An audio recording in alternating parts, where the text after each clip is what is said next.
मी very frankly सांगते कॅमेऱ्यासमोर, मलाही माहित नाही व्हेरी फ्रँकली असं की नसतो, कारण I believe in white magic. त्याच्यामध्ये वेगवेगळ्या प्रकारच्या न्यूमरोलॉजी आहेत. याच्या त्याच्या ह्या ग्रहाच्या मागे त्या ग्रहाच्या मागे त्याची शांती याची शांती असं करत बसतात. आता शाहरुख खानची रिसेंट मूव्ही येऊन गेली पठाण.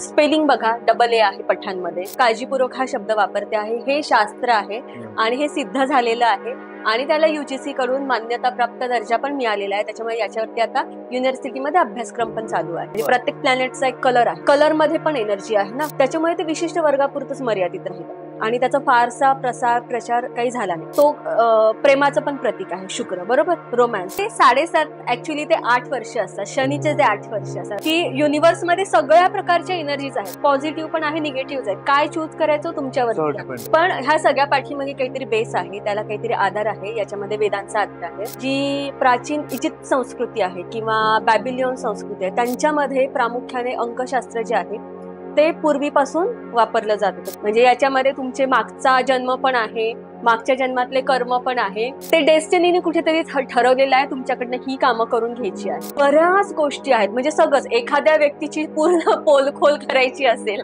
अलीकडे या लोकांना कळलंय बहुतेक मोबाईल कंपनीवाल्यांना की हे चांगला नंबर शोधतात, तर तुम्ही त्या महादेशामध्ये जर सुरू केलं तर सक्सेस इज युअर्स. आपले प्राईम मिनिस्टर मोदीजी, त्यांचा नंबर आहे 8 त्यांचा मुलांक आहे. तर तुम्ही बघितलं त्यांना सक्सेस केव्हा मिळालं, तर असं हे शास्त्र आहे. 90% is your karmas and 10% is your luck. बदलेल पण प्रॉपर्टी चालू आहे.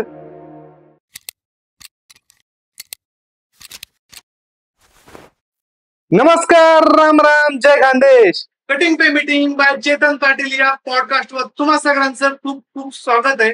मित्रांनो, आज आपल्या सोबत आहे डॉक्टर मुग्धा महाले. मॅडम, तुमचं खूप खूप स्वागत आहे.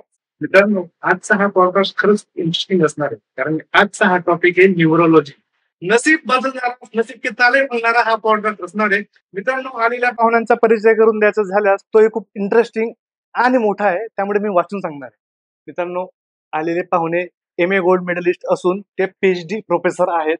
सोबतच रायटर, ब्लॉगर आणि संस्कृत अभ्यासक असून त्यातही सगळ्यात महत्वाची गोष्ट म्हणजे त्या सुप्रसिद्ध वैदिक numerologist and occult science learner आहेत. बरोबर मॅडम, खूप साऱ्या प्रश्न आमच्या मनात आहेत आणि सगळ्या प्रश्नांची उत्तर आज आम्हाला मिळणार आहेत आणि यानंतर नशिबी बदलणार आहेत. सो आता माझा धीर सुटत चाललाय, आपण चहा घेऊया पटकन नसीब चेंज करण्याचे प्रोसेस सुरू करूयात. येस.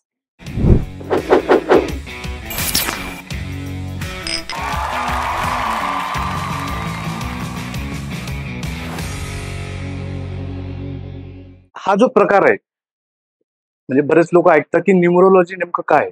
खूप गैरसमज आहेत ऍक्च्युली. न्यूमरोलॉजी बऱ्याच लोकांना माहित नाहीये.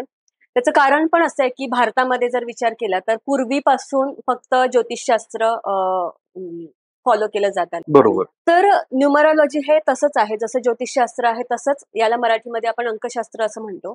तर अंकशास्त्र हे तसंच आहे, ज्याच्यामध्ये आपण एखाद्या व्यक्तीच्या जन्मतारखेवरून, फक्त जन्मतारखेवरून भूतकाळ, वर्तमान काळ आणि भविष्य काळाबद्दल काही अंदाज आपण बांधू शकतो किंवा काही प्रेडिक्शन करू शकतो.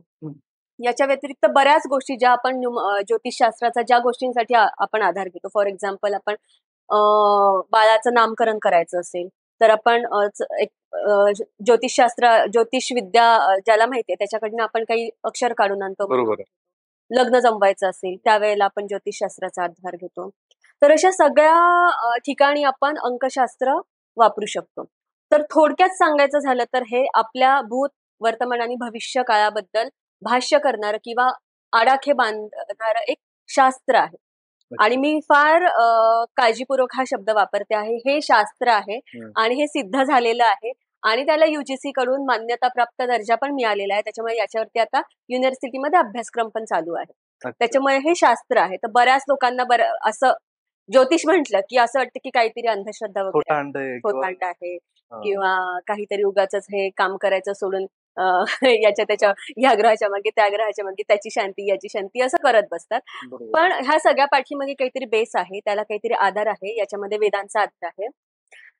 तर असं हे शास्त्र आहे. मॅडम, हे जे शास्त्र आहे ते भारतीय आहे का वेस्टर्न आहे? हे दोन्ही आहे खरं तर. म्हणजे भारतामध्ये पण पूर्वीपासून हे शास्त्र अस्तित्वात होतं, पण भारतामध्ये काय आहे की ज्योतिषशास्त्राचा जास्त पगडा होता किंवा ज्योतिषशास्त्र जास्त फॉलो केलं जात होतं. त्याच्यामुळे अंकशास्त्र तितकंसं प्रॅक्टिकली वापरलं गेलं नाही. आणि भारतामध्ये एक असं पण होतं ना, की विद्या जी आहे ती एका विशिष्ट वर्गापुरती मर्यादित होते. म्हणजे गुरूंकडे जेव्हा शिष्य जायचे शिकण्यासाठी, तेव्हा ती विद्या सहजपणे दुसऱ्या वर्गाकडे दिली जात नव्हती. त्याच्यामुळे ते विशिष्ट वर्गापुरतंच मर्यादित राहिलं आणि त्याचा फारसा प्रचार काही झाला नाही. पण जी प्राचीन इजिप्त संस्कृती आहे किंवा बॅबिलियन संस्कृती आहे, त्यांच्यामध्ये प्रामुख्याने अंकशास्त्र जे आहे, ते पूर्वीपासून वापरलं जात होतं किंवा तिथे त्याचं ओरिजिन आहे असं आपण म्हणू शकतो. याशिवाय चायनामध्ये, जपानमध्ये आणि प्राचीन ग्रीक जी संस्कृती आहे, तर ते लोकं सुद्धा कारण त्यांच्याकडे ज्योतिषशास्त्र नव्हतंच. त्याच्यामुळे त्यांच्याकडे अंकशास्त्र हेच होतं. त्याच्यामुळे ते लोकं अंकशास्त्रच वापरत होते.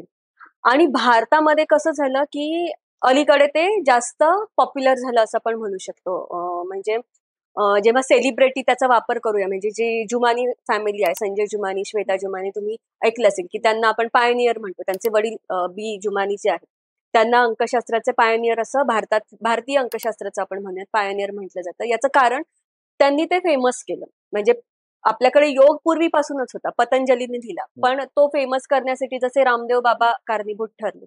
तसं हे जे जुमानी आहेत त्यांनी भरपूर याच्यावरती अभ्यास केला. खूप वर्ष त्यांनी रिसर्च पण केला. सगळं अंकशास्त्र वाचून काढलं. कारण ते वेदांमध्येच होतं. आणि मग नंतर प्रॅक्टिकली त्यांनी ते अप्लाय करायला सुरुवात केलं. मग त्यांच्याकडे सुरुवातीला सेलिब्रिटीज जे आले, तर त्यांनी बऱ्याच चित्रपटांची नावं बदलली. काही सेलिब्रिटीजच्या नावांमध्ये चेंज करून एक विशिष्ट नाव अंकावरती त्यांचं नाव घेऊन दिले आणि त्याचे अमेझिंग रिझल्ट्स आले. मग जेव्हा बॉलिवूडमध्ये असं सगळं झालं, की अरे चा वापर केला आणि हे एवढं सक्सेस मिळालं. त्याच्यानंतर मग ते आपल्याकडे पॉप्युलर झालं आणि आता मग सगळे जण ते वापरायला लागले. अजूनही लोकांना असं वाटतं, की अंकशास्त्र किंवा न्यूमरोलॉजी हे फक्त बॉलिवूडसाठीच आहे स्पेशल. पण असं नाहीये. ते सर्वसामान्य लोकं सुद्धा आपल्या लाईफला बेटर आणि बेटर करण्यासाठी न्यूमरोलॉजीला फॉलो करू शकतात किंवा न्यूमरोलॉजी जे आहे त्याचा नक्कीच फायदा करून घेऊ शकतात. तर मग या सगळ्यांमध्ये कुंडली जी बनवतात त्यात फरक असतो का दोघांमध्ये? हो, हो. म्हणजे जसं आपण मेडिकल घेतलं तर कसं एक आयुर्वेदाचा डॉक्टर असतो, हां, हां. बरोबर? एक होमिओपॅथीचा डॉक्टर असतो, एक ॲलोपॅथी फॉलो करतो. बरोबर. तर तसंच आपण म्हणू शकतो. ह्याच्यामध्ये वेगवेगळ्या प्रकारच्या न्यूमरोलॉजी आहेत. वैदिक न्यूमरोलॉजी आहे, जी प्रामुख्याने इंडियन आहे किंवा वेदांवरती बेस्ड आहे असं आपण म्हणू शकतो. आणि याच्यातले जे प्रेडिक्शन आहेत ते बऱ्यापैकी ज्योतिषशास्त्रातले जे प्रेडिक्शन असतात, त्याच्याशी मिळते-जुळते असतात. 90-95%. मग तसं कबाला पण आहे, शाल्डियन न्यूमरोलॉजी आहे, चायनीज न्यूमरोलॉजी आहे, ज्याला लोशू ग्रीड म्हणतात. खरं तर म्हणजे हे बाहेरनं मोस्टली आल्या असल्यामुळे किंवा आपल्याकडे अजूनही लोकांना असं वाटतं, की ही बाहेरनंच न्यूमरोलॉजी आलेली आहे. पण तसं नाही, ते वेदांमध्ये पण होतं. पण बाहेरनं त्याचा प्रसार जास्त आपल्याकडे झाला म्हणजे तो प्रवास असा पाश्चात्याकडून पूर्वेकडे किंवा आपल्याकडे अशा प्रकारचा थोडा बहुत झाल्यामुळे अजूनही आपल्याकडे बहुतेक जे न्यूमरोलॉजिस्ट आहेत ते चायनीज न्यूमरोलॉजी फॉलो करतात. ज्याला लोशू ग्रिड ज्याची जी कुंडली बनवायची पद्धत आहे ती थोडी वेगळी आहे. त्याच्यामध्ये लोशू ग्रिड बनवलं जातं आणि त्याच्यामध्ये मोस्टली पण माणसाचा स्वभाव कसा असेल किंवा वेगवेगळे त्याच्यामध्ये 8 प्रकारचे प्लेन असतात. मग त्याच्यावरतून प्रेडिक्शन केली जातात. पण वैदिक न्यूमरोलॉजी जी आहे ना, त्याच्यामध्ये जसं ज्योतिषशास्त्रामध्ये वेगवेगळ्या प्रकारच्या दशा असतात प्लॅनेट्सच्या. म्हणजे अंतर्दशा असते, महादशा असते, शनीची महादशा आपण ऐकलं असेल. तर अशा सगळ्या महादशा पण वैदिक न्यूमरोलॉजीमध्ये जेव्हा तुम्ही कॅल्क्युलेशन करता, तेव्हा त्याच्यामध्ये केल्या जातात. त्याच्यामुळे सटीक जे काही आपण म्हणतो याच्यामध्ये निष्कर्ष आहेत, ते आपण काढू शकतो. अच्छा. आणि आपण साधारण काय-काय प्रेडिक्ट करू शकतो? बऱ्याच गोष्टी आहेत. म्हणजे सगळंच. एखाद्या व्यक्तीची पूर्ण पोलखोल करायची असेल, तर ती सुद्धा आपण न्यूमरोलॉजीमध्ये करू शकतो. तर याच्यामध्ये एक म्हणजे ज्योतिषशास्त्रासाठी काय लागतं, एखाद्या व्यक्तीची कुंडली बनवायची असेल, तर एक तर तारीख लागते, जन्म तारीख आणि अचूक जन्मवेळ लागते. बरोबर? जन्मवेळ इकडे-तिकडे झाली, तर मग प्रेडिक्शन ते चुकीचं पण येऊ शकतं ज्योतिषशास्त्रामध्ये. आता बऱ्याच वेळेस असं होतं म्हणजे थोडं इंटरप्ट करतो. आता माझी आई किंवा माझी आजी. आता तुम्ही 2 प्रश्न आता मी तुम्हाला सांगतो, की जसं तुम्ही म्हटले, की आधी विद्या एक पर्टिक्युलर लोकांपर्यंतच ट्रान्सफर व्हायची. तर आजीला आता जन्मतारीख माहिती नाही. ओके, तर ते न्यूमरोलॉजी त्यावेळेस प्रसार होणं शक्यच नव्हतं, कारण की न्यूमरोलॉजी आली म्हणजे त्यात अंक, गणित, अभ्यास आलाच म्हणजे त्या प्रकारचा. त्यांना वाचता लिहिता येत नाही, अंक समजत नाही, तर त्यांचा तो पाठ गेलाच. आता माझी सुद्धा बर्थ डेट अशी आहे की 7 का 7:30 किंवा 7 ते 7:15 मध्ये. वेळेचं म्हणताय ना? हा, वेळेचं म्हणजे. मग म्हणूनच मी सांगते, न्यूमरोलॉजीसाठी वेळेची गरजच नाही. हा ना, मग तेच. त्याच्यामुळे ज्योतिष शास्त्रामध्ये काही मर्यादा येतात. जर तुम्हाला तुमची वेळ आणि जन्म ठिकाण युजली माहित असतात, पण बऱ्याचदा वेळ नीट सांगता येत नाही. आणि पूर्वीच्या लोकांना तर नाहीच सांगता येत. तर न्यूमरोलॉजी मध्ये वेळच लागत नाही तुम्हाला कुंडली बनवण्यासाठी. काय लागतं तर तुम्हाला ठिकाण पण नाही लागत. अरे बापरे. फक्त तुम्हाला जन्मतारीख लागते. तर जन्मतारीख आजकाल माहिती असते. आणि इव्हन म्हणजे माझ्याकडे काही केसेस अशा पण येतात की मॅडम आम्हाला म्हणजे फार पूर्वीचे लोक असतील तर जन्मतारीख नक्की माहित नाही किंवा शाळेत घालताना दुसरीच घातलीये आणि ऍक्च्युली दुसरीच आहे. मग आता कसं करणार? तर मग शेवटी न्यूमरोलॉजिस्टकडे एखादी व्यक्ती केव्हा येते? बऱ्याचदा तुम्ही काहीतरी अडचणीत आलेत, खूप काम करताय, यश मिळत नाही, काही प्रॉब्लेम आहे, तेव्हाच येतात. मग आधी आपण त्याचा प्रॉब्लेम काय तो जाणून घेतो. मग प्रॉब्लेम कळला की मग तो प्रॉब्लेम कुठल्या प्लॅनेटशी रिलेटेड असू शकतो. हं. मग त्या प्लॅनेटशी म्हणजे याचा अर्थ त्या व्यक्तीची जरी तुम्हाला तारीख माहित नाही, कुंडली तुम्ही बनवू शकत नाही कारण तारीखच नाही. पण मग तुम्ही हे प्रेडिक्ट करू शकतात की तुम्हाला हा प्रॉब्लेम येतोय. तर मग हा प्रॉब्लेम या प्लॅनेटच्या वीकनेसमुळे किंवा हा प्लॅनेट एखादा पर्टिक्युलर प्लॅनेट इम्बॅलन्स असल्यामुळे येतो. मग तुम्ही त्या प्लॅनेटची रेमेडी त्या व्यक्तीला देऊ शकता. बरोबर. आणि तरी पण तुम्ही त्या व्यक्तीचा प्रॉब्लेम सॉल्व्ह करू शकता. इतकं इझी किंवा इतकं फायद्याचं खरं तर न्यूमरोलॉजी हे शास्त्र आहे. आता समजा मी काही प्रॉब्लेम घेऊन तुमच्याकडे आलो, मला जॉब मध्ये सक्सेस पाहिजे, माझं लग्न होत नाही, हेल्थ इश्यू सुद्धा येत आहेत, तर मग मी एका वेळेस एका रेमेडीवर फोकस करू शकतो का? मल्टिपल रेमेडीज मला चालतील? नाही, असं काही नाही. म्हणजे तुम्हाला जेवढे प्रॉब्लेम्स आहेत तेवढ्या रेमेडीज आहे. म्हणजे भरपूर तुम्ही एका वेळी मल्टिपल रेमेडीज पण करू शकता, असं काही नाहीये. पण सगळ्यात पहिले मी तुम्हाला सांगेल, सक्सेस मिळत नाही तर पहिलं म्हणजे या सगळ्यामध्ये मेन पार्ट आहे की 90% is your karmas and 10% is your luck. Okay, तर तुम्हाला सक्सेस तुम्ही खूप प्रयत्न करताय, मेहनत करताय, तरी तुम्हाला यश मिळत नाही. बरोबर. मग कुठल्या तरी प्लॅनेट इम्बॅलन्स असेल किंवा तुमची अशी काही महादशा चालू आहे की अशा प्लॅनेटची की ज्याच्यामुळे तुमच्या सक्सेसमध्ये तुम्हाला बॅकफूटवर जावं लागतं आहे. तर मग आपण त्या प्लॅनेटशी संबंधित रेमेडी करू शकतो. याच्याबरोबर तुम्हाला काही हेल्थचे प्रॉब्लेम येत असतील तर त्याच्यावरती पण आपण रेमेडी सेम टाइम करू शकतो. असं काहीच नाही की तुम्ही एका वेळी एकच रेमेडी करायला पाहिजे. तुम्हाला जेवढे प्रॉब्लेम्स आहेत तेवढ्या रेमेडीज अवेलेबल. म्हणजे मी तर म्हणते की प्रॉब्लेम कमी आणि रेमेडीज जास्ती आहेत. त्याच्यामुळे एक झाल्यानंतर तुम्ही दुसरी रेमेडी लगेच करू शकता किंवा ऍट अ टाइम तुम्हाला जेवढे प्रॉब्लेम आहेत तेवढ्या प्रॉब्लेम वरती तुम्ही काम करू शकता. बरोबर. आणि यासाठी काही सर्टन एज ग्रुप आहे का? जसं आता ज्योतिषशास्त्र कसं आहे, जन्माल्यानंतरच वर्क करतं असं आपण म्हणतो, की कारण की तारीख, जन्म, वेळ आणि त्याच्यानंतर कुंडली फॉर्म केली जाते आणि त्यानंतरच त्याच्यावर सगळं काम केलं जातं. तर आता हे न्यूमरोलॉजिस्ट मध्ये आपण कोणत्या एज ग्रुपला टार्गेट करतो जास्त करून? सगळ्या म्हणजे जन्माच्या आधीपासूनच मी म्हणते न्यूमरोलॉजी तुम्हाला फायद्याची आहे. हो, करतात लोक. हो, कसं म्हणजे मी स्वतः कितीतरी क्लायंटला म्हणजे अलीकडे कसं होतं बऱ्याचदा की डॉक्टर आधीच सांगतात की तुमचं सी सेक्शन करावं लागणार आहे.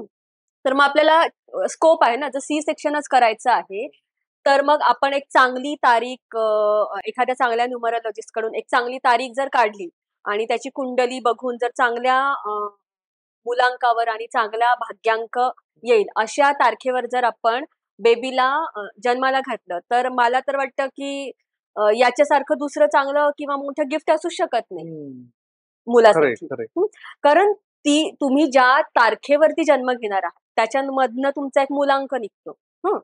जो तुमच्यावरती जो मुलांक जो असतो तो एका प्लॅनेटशी असोसिएट असतो आणि एक भाग्यांक निघतो ज्याच्यामुळे तुमचं जे 30 नंतरचे जे लाईफ आहे मोस्टली करिअर, विवाह, फॅमिली हे सगळं त्याच्यामध्ये येतं. तर ते रूल करत असतो तो प्लॅनेट. मग आपण जर चांगली डीओबी घेतली किंवा चांगल्या डीओबी वरती जर चांगला मुलांक आणि चांगला भाग्यांक बघून जर एखाद्या चाइल्डचं बेबी प्लॅनिंग केलं तर हे किती मोठं गिफ्ट असू शकतं. आणि आपण ते करू शकतो न्यूमरोलॉजी मध्ये. आणि माझ्याकडे असे अनेक क्लायंट येतात की जे आधीच प्लॅन करतात. आणि मला एक सांगा, बऱ्याचदा असं होतं डॉक्टर म्हणजे एखादी स्त्री प्रेग्नंट राहिल्यानंतर ती जो कालावधी असतो तो 9 महिने 9 दिवस असतो, बरोबर? हम्म. आणि डॉक्टर एक सर्टन डेट देतात की या तारखेला वी आर एक्सपेक्टिंग चाइल्ड. पण असं होतं की त्याच तारखेला मूल जन्माला येतं, नाही. मागे पुढे, मागे म्हणजे पुढे नाही पण बऱ्याचदा अर्ली डिलिव्हरीज होतात ना, हो. नॅचरली जे होतात त्या आधीच डिलिव्हरी होतात. मग का बरं? म्हणजे इतकं आपलं सायन्स पुढे गेलेलं आहे, आपण एवढ्या सगळ्या सोनोग्राफी करतो, इतक्या सगळ्या टेस्ट करतो आणि डॉक्टरनी एवढं तारीख देऊन सुद्धा त्याच तारखेला जन्म का होत नाही? का बरं मागे पुढे होतं? कधी विचार केला आपण? कारण ते डेस्टिनीने कुठेतरी ठरवलेलं आहे तुमच्याकडनं ही कामं करून घ्यायची आहे. हा.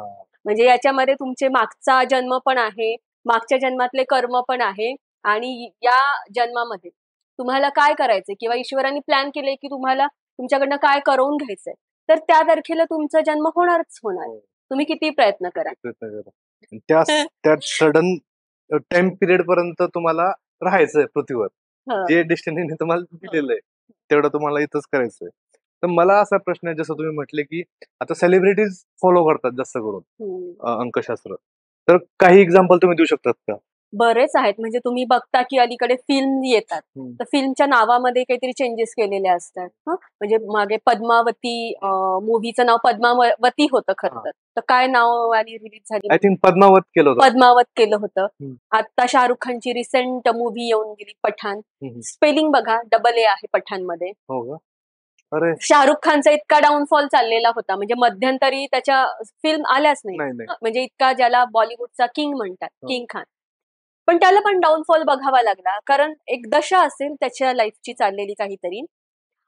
पण जेव्हा पठाण मूव्ही रिलीज व्हायची होती, तेव्हा त्याने पठाणचं जे स्पेलिंग आहे ते स्पेसिफिक नंबरवरती नेलेलं आहे आणि त्याला ज्या ज्या गोष्टी न्यूमरोलॉजिस्टनी करायला सांगितल्या त्या सगळ्या गोष्टी त्याने फॉलो केल्या आणि पठाणचं तुम्ही यश बघितलंय. बापरे, सिरियसली? असे बरेच म्हणजे कितीतरी सेलिब्रिटीज मी दाखवू शकते. त्यांनी करिश्मा कपूरनी स्पेलिंग चेंज केलेलं आहे, विवेक ओबेरॉयनी स्पेलिंग मध्ये चेंज केलेला आहे, सुनील शेट्टीनी सुनील IE केलेलं आहे सुनील मध्ये. तर ते कशासाठी करतात हे चेंज? तर एका स्पेसिफिक नंबरवरती ते नाव जर आणलं, म्हणजे आता ते प्रत्येकाचं वेगवेगळं आहे. तुम्हाला लाईफ कडमध्ये काय हवं आहे त्याच्यावरती हे ठरतं की तुम्ही तुमचं नाव कुठल्या नंबरवरती नेलं पाहिजे. आता न्यूमरोलॉजी हा विषयच एक खूप मोठा आहे, सेपरेट आहे. त्याच्यामध्ये फक्त न्यूमरोलॉजीच असं आहे असं नाही, तर त्याच्यामध्ये प्रोनॉलॉजी पण बघावी लागते. प्रोनॉलॉजी काय आहे? तर तुमच्या नावामध्ये काही साऊंड येतात. एखादी व्यक्ती जन्माला येते, त्याच्यानंतर आपण त्या व्यक्तीला नाव देतो, बरोबर? तर नाव काय असतं? It is identity. जन्मभर आपण ते नाव कॅरी करतो, म्हणजे आपण एक आयडेंटिटी कॅरी करतो, बरोबर? आणि रोज कितीतरी व्यक्ती आपलं नाव उच्चारत असतात. उच्चारतात म्हणजे काय? व्हायब्रेशन येतात. मग त्या नावामध्ये जर चांगल्या व्हायब्रेशन असतील तर त्या व्यक्तीला चांगले रिझल्ट मिळतील. जर निगेटिव्ह व्हायब्रेशन असतील तर निगेटिव्ह व्हायब्रेशन येतात आणि त्या इम्पॅक्ट टाकतात. माझ्याकडे रिसेंटली एक क्लायंट येऊन गेले, म्हणजे त्या बाई अक्षरशः म्हणजे त्या रोज घरी जाताना कामावरनं त्यांना असं वाटायचं की आता मी जीव द्यावी, आत्महत्या करावी. इतक्या फ्रस्ट्रेट झालेल्या होत्या. त्या माझ्याकडे आल्या आणि मी त्यांचं सगळं ऐकून घेतलं, ते सगळं बघितलं त्यांचं. त्यांचं नाव इतकं प्रॉब्लेमॅटिक होतं की सुरुवात आणि शेवट दोन्हीकडून इतके निगेटिव्ह साऊंड येत होते, इतके व्हायब्रेशन निगेटिव्ह होत्या. प्लस त्यांनी त्यांचे मोबाईल नंबर, म्हणजे माझ्याकडे जेव्हा क्लायंट होतं तेव्हा मी त्याची फक्त DOB चेक नाही करत, मी सगळंच चेक करते ऑल टुगेदर. त्याचं नाव कसं आहे, मोबाईल नंबर मधून काय व्हायब्रेशन्स येत आहेत, व्हेकल असेल तर व्हेकल नंबर, घर असेल तर घराचं काय नंबर आहे. बऱ्याचदा असं पण होतं की कुंडलीमध्ये काहीच दिसत नाही, म्हणजे एखादा दोष असं वाटतं की एखादा ही अडचण येते पर्टिक्युलर, तर मग कुंडलीमध्ये हे काही चुकीचे योग फॉर्म झालेले आहेत म्हणून ते येत असते. पण कधी कधी कुंडलीत पण तसं काही नसतं, मग आपल्याला ते वास्तू चेक करायला लागतं, कारण वास्तूतनं पण एक व्हायब्रेशन्स येतात. मग अशा त्याच्यामध्ये बऱ्याच गोष्टी बघाव्या लागतात एका न्यूमरोलॉजिस्टला. त्याच्यामुळे न्यूमरोलॉजी मी माझ्या परिचय देताना तुम्ही ऑकल सायन्स लर्नर असं म्हटलं, तर why learner, I am still learner. आणि हे इतकं ब्रह्मांडासारखं सायन्स आहे, याच्यामध्ये एकात एक इतक्या गोष्टी आहेत, इतक्या विद्या आहेत की एकातनं तुम्हाला उत्तर नाही सापडले की तुम्हाला दुसऱ्या विद्येमध्ये जावं लागतं, तुम्हाला तिसरी विद्या टेस्ट करून बघावी लागते. तर मी तुम्हाला नावाचं असं सांगत होते की त्या बाईंचं नाव एक तर राहूच्या नंबरवर येत होतं, त्यांचे दोन्ही मोबाईल नंबर राहूच्या नंबरवर येत होतात. आता राहू काय देणार? त्रास राहूला आपण सगळे घाबरतो ना. बरोबर. तुम्हाला वाटतं की का राहूची आपल्यावरती दृष्टी पडावी? कोणाला वाटत नाही, कारण थोडं म्हणजे सगळंच वाईट आहे असं नाही. जर राहू एखाद्या व्यक्तीचा नंबरच म्हणजे तो जन्मलेलाच राहूच्या नंबरवर असेल, म्हणजे काय ईश्वराने त्याला शिक्षाच दिली असं म्हणायचं का पण? तर नाही. Each and every date of birth जी आहे, तर ती it is God's blessing. Blessing. तर ते काहीतरी तुमच्या आयुष्यामध्ये घडवण्यासाठी किंवा काहीतरी तुमच्या मागच्या जन्मीचं काहीतरी राहिलेलं आहे, त्याची पनिशमेंट म्हणून पण असू शकते, किंवा त्याच्यातनं तुम्ही पॉझिटिव्ह घेतलं तर तुम्ही त्याला चांगल्या वेळी घडवू पण शकता. Yes, yes. राहू इज ऑल्सो अ सन, म्हणजे सन मध्ये ज्या क्वालिटीज असतात त्या सगळ्या क्वालिटीज राहू मध्ये पण असतात. अच्छा. हा. अच्छा. म्हणजे त्यांनी जर थोडासा निगेटिव्ह, म्हणजे त्यांचं out of the box thinking असतं, बऱ्याचदा पॉझिटिव्ह जाण्याऐवजी ते निगेटिव्ह जातात. त्याच्यामुळे बऱ्याचदा राहू ज्यांच्याकडे आहे किंवा ज्यांचा नंबर आहे त्यांना बऱ्याचदा प्रॉब्लेम क्रिएट होतात. अच्छा. पण त्यांनी जर पॉझिटिव्ह घेतलं तर राहूवाले लोक सुद्धा काहीच्या काही कुठच्या पण लेवलवरती जाऊ शकतात. आणि राहू पैसा पण देतो. तुमच्याकडे राहू नसेल तर तुम्ही कदाचित प्रॉपर्टी बनवू पण नाही शकत. हो. असं पण आहे. म्हणजे इफेक्ट अँड साईड इफेक्ट सुद्धा आहेत. हो हो, म्हणजे प्रत्येक कुठलाच प्लॅनेट असा नाही की तो फक्त चांगलीच फळं देणार आहे, किंवा कुठलाच प्लॅनेट असा नाही मग राहू फक्त तुम्हाला वाईटच फळं देणार आहे, असंही काही नाही. सगळ्याचे प्रोज अँड कॉन्स इच प्लॅनेटचे असतात.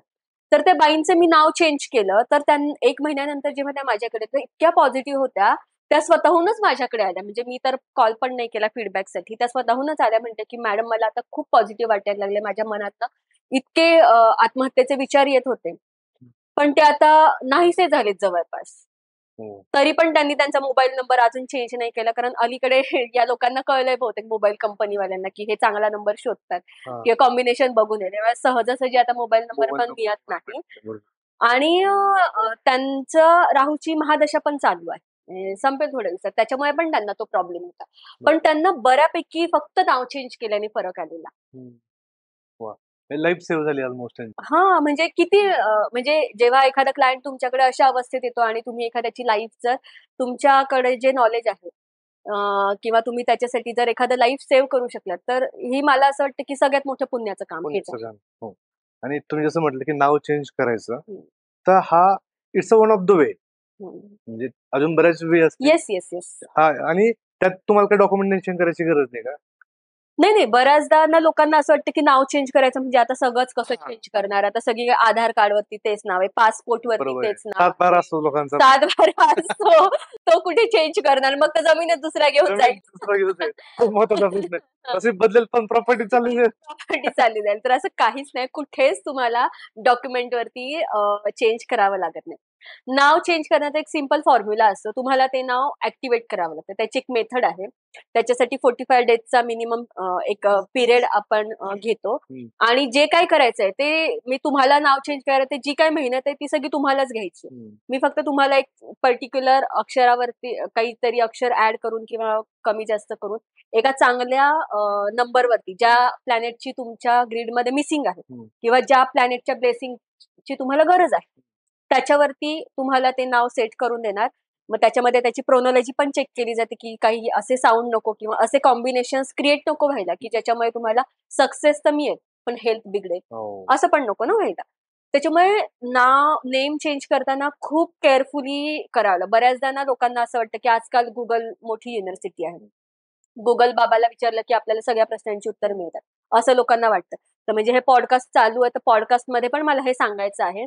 बरेच लोक आता हे पॉडकास्ट ऐकून स्वतःचं नाव चेंज करायला जाऊ नका आपलं गुगल बाबाची मदत घेऊन, कारण त्याच्यामध्ये खूप सारे कॉम्बिनेशन्स आहेत आणि खूप साऱ्या गोष्टी बघाव्या लागतात. कारण एखादा प्लॅनेट दुसऱ्या प्लॅनेटशी अँटी असू शकतो. म्हणजे 3 and 6 आपण म्हणू 36चा आकडा आहे, 8 and 2 किंवा 8 and 1 अँटी प्लॅनेट्स आहेत. तर तुम्ही तेच कॉम्बिनेशन फक्त तुम्ही काय कॅल्क्युलेशन करता, फक्त या नंबरवरती आपलं नाव आलं बस, पण असं नाहीये. त्याच्यामध्ये खूप कॉम्बिनेशन बघायला. तुम्ही जर अँटी प्लॅनेट्सची जोडी बसवली नावामध्ये अल्फाबेटनी, तर मग तुम्हाला त्याचे चुकीचे रिझल्ट पण येऊ शकतात. त्याच्यामुळे ते असं बाउन्स बॅक पण रेमेडी करू शकतात. त्याच्यामुळे स्वतःहून किंवा असं कोणाच्या मार्गदर्शनाशिवाय एखाद्या चांगल्या गायडन्स मध्येच तुम्ही नेम करेक्शन केलं पाहिजे, आणि त्याची एक प्रोसेस आहे, त्या प्रोसेस मधनं ते करावं लागतं. त्याच्यासाठी तुम्हाला डॉक्युमेंट मध्ये कुठेही चेंज करायची गरज नाही. आणि माझ्याकडे खूप क्लायंट आहेत, म्हणजे इव्हन मी स्वतःच्या नावामध्ये स्लाइटली चेंज केलेलं आहे आणि मला पण खूप चांगले रिझल्ट आहे. मी एक योग क्रिएट केलेला आहे माझ्या नावामध्ये चेंज करून. मी एका क्लायंट नाही असेच आले होते आमच्याकडे, तर त्यांनी ऐकलं असं काहीतरी, तर सहज बसल्या बसल्या मी त्यांना त्यांच्या नावामध्ये बदल सुचवला. तर त्यांना 8च दिवसामध्ये म्हणजे त्यांचं इतकं वर्षभरापासून एक काम अडलेलं होतं. तर त्यांना 8च दिवसामध्ये त्याचा रिझल्ट मिळाला. बापरे. Within 8 days. म्हणजे इतक्या फास्ट पण रेमेडी ही काम करतो. काम. म्हणजे नेम न्यूमरोलॉजीमध्ये आम्ही या न्यूमरोलॉजीमध्ये ब्रह्मास्त्र रेमेडी म्हणतो. म्हणजे आधी आम्ही बाकी सगळ्या रेमेडीज देतो. प्लॅनेटच्या, क्रिस्टलच्या, कलरच्या, अजून काय स्विच वर्ड असतील, स्विच कोड असेल, बऱ्याच तुम्ही पाहिलं असेल की या नंबर वगैरे देतात. हो. तर सगळं it is a part of remedies. तर आधी या सगळ्या रेमेडीज देतो आणि मग गरजच आहे नाव चेंज करण्याची, तर त्याच वेळेला आपण नेम करेक्शन हे रेमेडी सजेस्ट करतो. suggest करतो. आता मला एक डिटेल्स मध्ये सांगा की हे जे आपण बोलतोय की ग्रह, नंबर किंवा महादशा याबद्दल थोडं सविस्तर सांगा की येस येस. हे कसं इम्पॅक्ट करतं. फोन नंबर सुद्धा कसा इम्पॅक्ट होऊ शकतो. तर एखाद्या व्यक्तीची डेट ऑफ बर्थ आपण घेतली तर आपण ह्याच्यामध्ये कुंडली बनवताना 3 महत्वाचे नंबर बघतो. तर एक असतो मूलांक, ज्याला आपण बेसिक नंबर पण म्हणतो, आणि दुसरा असतो भाग्यांक. चायनीज लोशो ग्रीड मध्ये त्याला काय कंडक्टर, ड्रायव्हर कंडक्टर असं पण म्हणतात. वेगवेगळे नाव आहेत, पण एक पर्सनॅलिटी नंबर असतो आणि दुसरा आपला डेस्टिनी नंबर असतो. ठीक आहे. तर पर्सनॅलिटी नंबर किंवा मूलांक कसा काढतात, तर तुम्ही एका स्पेसिफिक डेटला जन्म झाला. फॉर एक्झाम्पल माझं I am born on number 15. तर माझा नंबर आला, मूलांक झाला 6. कसा? 1+5. कारण 1 to 9च नंबर आहेत, बरोबर. 0 डझंट हॅव एनी व्हॅल्यू, त्याच्यामुळे 1+0 जरी केलं तरी व्हॅल्यू काही 1च येणार. तर एखादी व्यक्ती जर 10 तारखेला जन्मलेली असेल तर त्याचा मूलांक काय असणार आहे? 1 असणार. 15 असेल तर 1+5 मूलांक झाला 6. ठीक आहे. हा एक नंबर असतो मूलांक, आणि दुसरा एक असतो भाग्यांक. तर भाग्यांक जो असतो ते पूर्ण डेट ऑफ बर्थला जोडून जो टोटल जी व्हॅल्यू येते त्याला आपण कॅल्क्युलेट करतो आणि सिंगल डिजिट मध्ये कन्व्हर्ट करतो. त्याच्यातनं आपल्याला मिळतो भाग्यांक. ठीक आहे. आणि तिसरा जो असतो नेम नंबर. तर आधी आपण मूलांकाची चर्चा करूया. तर मूलांक काय करतो, आपल्या वयाच्या 30 वर्षापर्यंत याचा आपल्यावरती प्रभाव असतो. मूलांकामधून आपल्याला काय काय समजू शकतं एखाद्या व्यक्तीचा स्वभाव कसा असेल, पर्सनॅलिटी कशी असेल, ठीक आहे, किंवा एखाद्या व्यक्तीच्या आवडीनिवडी कशा असू शकतात, त्याला काय सवयी असू शकतात, लाईफस्टाईल कशी असू शकते. टोटल पर्सनॅलिटीचा आपल्याला ग्राफ आपल्याला मूलांकामधून काढता येतो. तर तो का काढता येतो? कारण प्रत्येक नंबर जो आहे तो एका प्लॅनेटशी निगडीत असतो किंवा प्लॅनेटनी रूल झालेला असतो. 1 to 9 प्लॅनेट्स आहेत ज्योतिषशास्त्रामध्ये. आपण 1 to 9 प्लॅनेट्स आहेत, बरोबर. त्याच्यानुसारच आपण कॅल्क्युलेशन करतो. तसंच नंबर मध्ये 1 ते 9 नंबर आहेत आणि 1 ते 9 प्लॅनेट्स आहेत. तर नंबर 1 जो आहे तो असोसिएट आहे सनशी, सूर्याशी. ठीक आहे. त्याच्यामुळे नंबर 1 ज्यांचा मूलांक आहे किंवा those people who are born on number 1, 10 और 28 पण अगेन 1 होतो. ठीक आहे. तर या दिनांकावरती जन्म झालेले जे लोक आहेत तर त्यांच्यावरती सूर्य या ग्रहाचा प्रभाव असतो. मग कशी असते यांची पर्सनॅलिटी? आता हे चालू असं तुम्ही रिलेट करा, आपापली पर्सनॅलिटी रिलेट होते की नाही. तर ह्याच्यामध्ये फरक पण पडतो. म्हणजे कसं, आता मी बेसिक सांगणार आहे. नंबर 1 आणि नंबर 10 याच्यामध्ये फरक आहे. नंबर 28 बरोबर, एक आहे चंद्र आणि एक आहे शनी. त्याच्यामुळे पर्सनॅलिटीमध्ये स्लाइटली फरक येईल, कारण त्याच्यामध्ये नंबर 2 चे पण गुण येणार आहेत, नंबर 8 चे पण गुण येणार आहेत. पण डॉमिनंटली असणार कशी पर्सनॅलिटी? नंबर 1 सारखी. त्याच्यामुळे बेसिकली एक ओव्हरऑल सांगायचं झालं कॅरेक्टरिस्टिक एका नंबरचं, तर नंबर 1 वरती जन्मलेली व्यक्ती ही असते राजासारखी. मग एका राजाची पर्सनॅलिटी कशी असते? कर्तबगार, आत्मविश्वास, धाडसी, त्याच्यानंतर तेजस्वी, आणि जिथे जाईल तिथे त्यांना नंबर 1 वर राहायची एक हे असते, नंबर 1 असले पाहिजे. मोस्टली बिझनेसमध्ये हा नंबर जो आहे तर तो चांगलं काम करतो, किंवा या नंबरवरती जन्मलेले जे लोक असतात ते एक आत्मविश्वासू असतात. त्यांची पर्सनॅलिटी एक चांगली रुबाबदारपणा असतो. बरोबर. नंबर 1, कारण दे आर रूल्ड बाय सन. सन पण कसं आहे, सन मध्ये जी एनर्जी ती सेम एनर्जी आपल्याला नंबर 1च्या लोकांमध्ये दिसून येते. तर नंबर 2, जर कोणाचा मूलांक 2 आहे, कोणी जर नंबर 2 ला जन्म झालेला आहे, किंवा 2 अजून कसा 1-1 1+1 पण 2 येते. अमिताभ बच्चनचा जन्मदिनांक 11. तर नंबर 11 हा परत मास्टर नंबर पण आहे, कारण त्याच्यात 2 सूर्याचं तेज आहे. त्याच्यामुळे आपण अमिताभ बच्चनची पर्सनॅलिटी बघतो कशी आहे.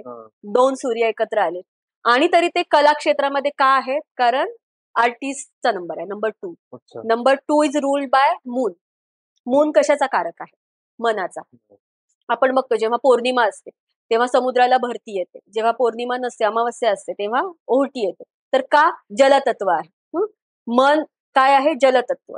मनाचा कारक आहे चंद्र. त्याच्यामुळे नंबर 2च्या लोकांची पर्सनॅलिटी अशी असते की ते हळवे असतात, संवेदनशील असतात आणि म्हणजे त्यांना पण क्वीनचा नंबर पण आहे. म्हणजे एखाद्या राणीला कसं राहायला आवडेल, की असं छान स्वाभिमानी असतात हे लोक.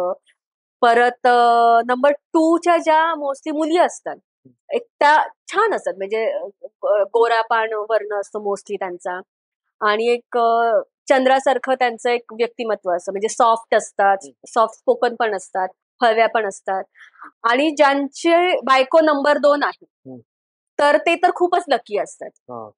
कारण एकतर इतकी लव्हिंग वाईफ, इतकी केअरिंग मदर असतात नंबर 2च्या ज्या मुली असतात त्या, की त्या फॅमिलीसाठी सगळं करतात. विशेषतः मुलांसाठी इतक्या डिव्होटेड असतात, ते इतकी काळजी घेतात मुलांच्या, कारण मदरली इन्स्टिंक्ट या नंबरमध्ये असतं.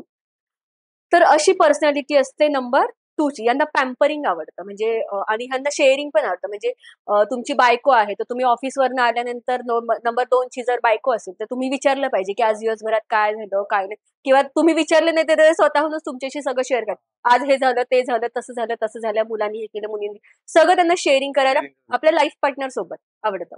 असं असतं आणि त्यांना पॅम्परिंग पण आवडतं. म्हणजे तुम्ही दिवसातनं 1-2 वेळेस त्यांना फोन करा, काय जेवण केलं का, 3-4 वेळेस आय लव्ह यू म्हणा, खुश. लाईफ एकदम मस्त सॉर्टेड. काही पंगा नाही. तर अशी नंबर 2ची पर्सनॅलिटी असते. नंबर 3 जो आहे ज्युपिटर, गुरुचा नंबर आहे. ठीक आहे. तर गुरु म्हणजे काय? तेज, विद्या, भरपूर नॉलेज. नंबर 3 चे जे लोक असतात तर ते भरपूर त्यांना एक तर सगळ्याच विषयांचं माझं किंवा ज्या विषयांमध्ये ते जातील त्या विषयी त्यांना प्रचंड नॉलेज असतं, नॉलेजेबल असतात. विशेषतः शिक्षकी पेशामध्ये जे लोक असतात तर त्यांच्याकडे 3 नंबर तुम्हाला कुठे ना कुठे मिळेल. त्यांना पण असं बोलायला किंवा असं काय म्हणायला विद्वत्तापूर्ण जे बोलणं असतं ते बोलायला त्यांना आवडतं. किंवा जे हीलर असतात, काउन्सिलर असतात, ते पण 3 नंबरवाले असतात मोस्टली. तर अशी 3 नंबरची पर्सन स्पिरिच्युअल पण असतात नंबर 3चे लोक. तर हा झाला गुरुचा नंबर. नंबर 4 जो आहे, मी सांगितलं 4 नंबर राहूचा आहे. इट इज रूल्ड बाय राहू. तर राहू जसं म्हटलं की निगेटिव्ह सन आहे, त्याच्यामध्ये पण सगळ्या क्वालिटीज असतात ज्या सन मध्ये असतात. पण ह्यांचं थिंकिंग थोडंसं चुकीच्या डायरेक्शन मध्ये जातं बऱ्याचदा. तर त्यांना तुम्ही म्हणजे लहान जर कोणाची मुलं असेल नंबर 4ची तर मेक शुअर की तुम्ही तुमच्या मुलांना लहानपणापासूनच थोडंसं स्पिरिच्युअल मध्ये तुम्ही त्यांना सांगा, श्लोक म्हण, देवापुढे हात जोड, तर ते निश्चितच जोडणार नाही. हा, तुम्ही ऑब्झर्व करा. पण तुम्ही त्यांना हळूहळू थोडंसं सवय लावा किंवा चांगल्या गोष्टींकडे त्यांचं ट्रॅक राहील याच्याकडे लक्ष द्या, कारण हे लवकर चुकीच्या गोष्टींकडे ओढले जाऊ शकतात. तर नंबर 4 असा राहूचा आहे आणि हे लोकांमध्ये मॅनेजमेंट स्किल खूप चांगलं असतं, पण त्यांना ती व्यवस्थित गोष्ट तिथल्या तिथेच ठेवायला आवडते. नंबर 4च्या यांना ट्रॅव्हलिंग पण खूप आवडतं. हे लोक ट्रॅव्हलिंग पण खूप करतात, पण यांच्या ट्रॅव्हलिंग मध्ये बऱ्याचदा प्रॉब्लेम्स येतात. ते निघालेले असतात नाशिकला जायला आणि ते जातात पुण्याला. असं होतं यांच्या बाबतीत. तर प्रवासाला निघताना ज्यांचा नंबर 4 आहे, डेस्टिनी असेल किंवा मुलांक असेल, तर मेक शुअर की सगळ्या अरेंजमेंट गाडीच्या वगैरे व्यवस्थित आहेत, नाहीतर प्रॉब्लेम्स तुमच्या ट्रॅव्हलिंग मध्ये येऊ शकतात. ठीक आहे. त्याच्यानंतर नंबर 5 जो आहे, तर 5 हा आहे बुध, मर्क्युरी. एकदम बॅलन्स नंबर आहे. म्हणजे ग्रह जर तुम्ही 9 घेतले तर त्याच्यामध्ये पण तो मिडल मध्ये येतो. तर हे नंबर, हा नंबरचे लोक असे असतात की पानी रे पानी तेरा रंग कैसा जिसमें मिला दू उसी के जैसा. मग हे 5 नंबरची जर मुलं असतील तर तुम्ही त्यांना चांगल्या मुलांच्या संगतीत टाकलं तर ते एकदम चांगलं होणार, एकदम गुणीबार. आणि जर वाईट संगतीच्या मुलांमध्ये गेली तर मग काय विचारायचं नाही. या लोकांना बोलायला खूप आवडतं, विशेषतः सगळ्या म्हणजे छोट्यांशी मोठ्यांशी सगळ्या प्रकारच्या लोकांशी हे चांगले मिळून मिसळून बोलून राहतात. परत 5 नंबर हा मनीचा नंबर आहे, फायनान्स. तर तुमच्याकडे 5 नंबर असेल तर it's the biggest blessing. Wow. हा. पण नाहीये म्हणजे तुम्हाला पैसाच मिळणार नाही अशातली काही गोष्ट नाहीये. कारण जसं मी म्हंटल की वैदिक न्यूमरल म्हणजे प्रत्येक ग्रहांच्या दशा येतात. मग त्या दशेमधनं अंतर्दशा असेल, महादशा असेल 5 मर्क्युरीची, तर ती 5 वर्षांसाठी असेल. अंतर्दशा असेल तर ती काही महिन्यांसाठी असते. त्यानंतर प्रत्यंतरदशा 45 दिवसांची असते. तर त्या तेवढ्या पिरियडसाठी जरी तो तुमच्या लाईफमध्ये आला तर तो ऍक्टिव्हेट झाला आणि तो तेवढ्या पिरियडमध्ये तुम्हाला पैसे बरसूनच जाणार.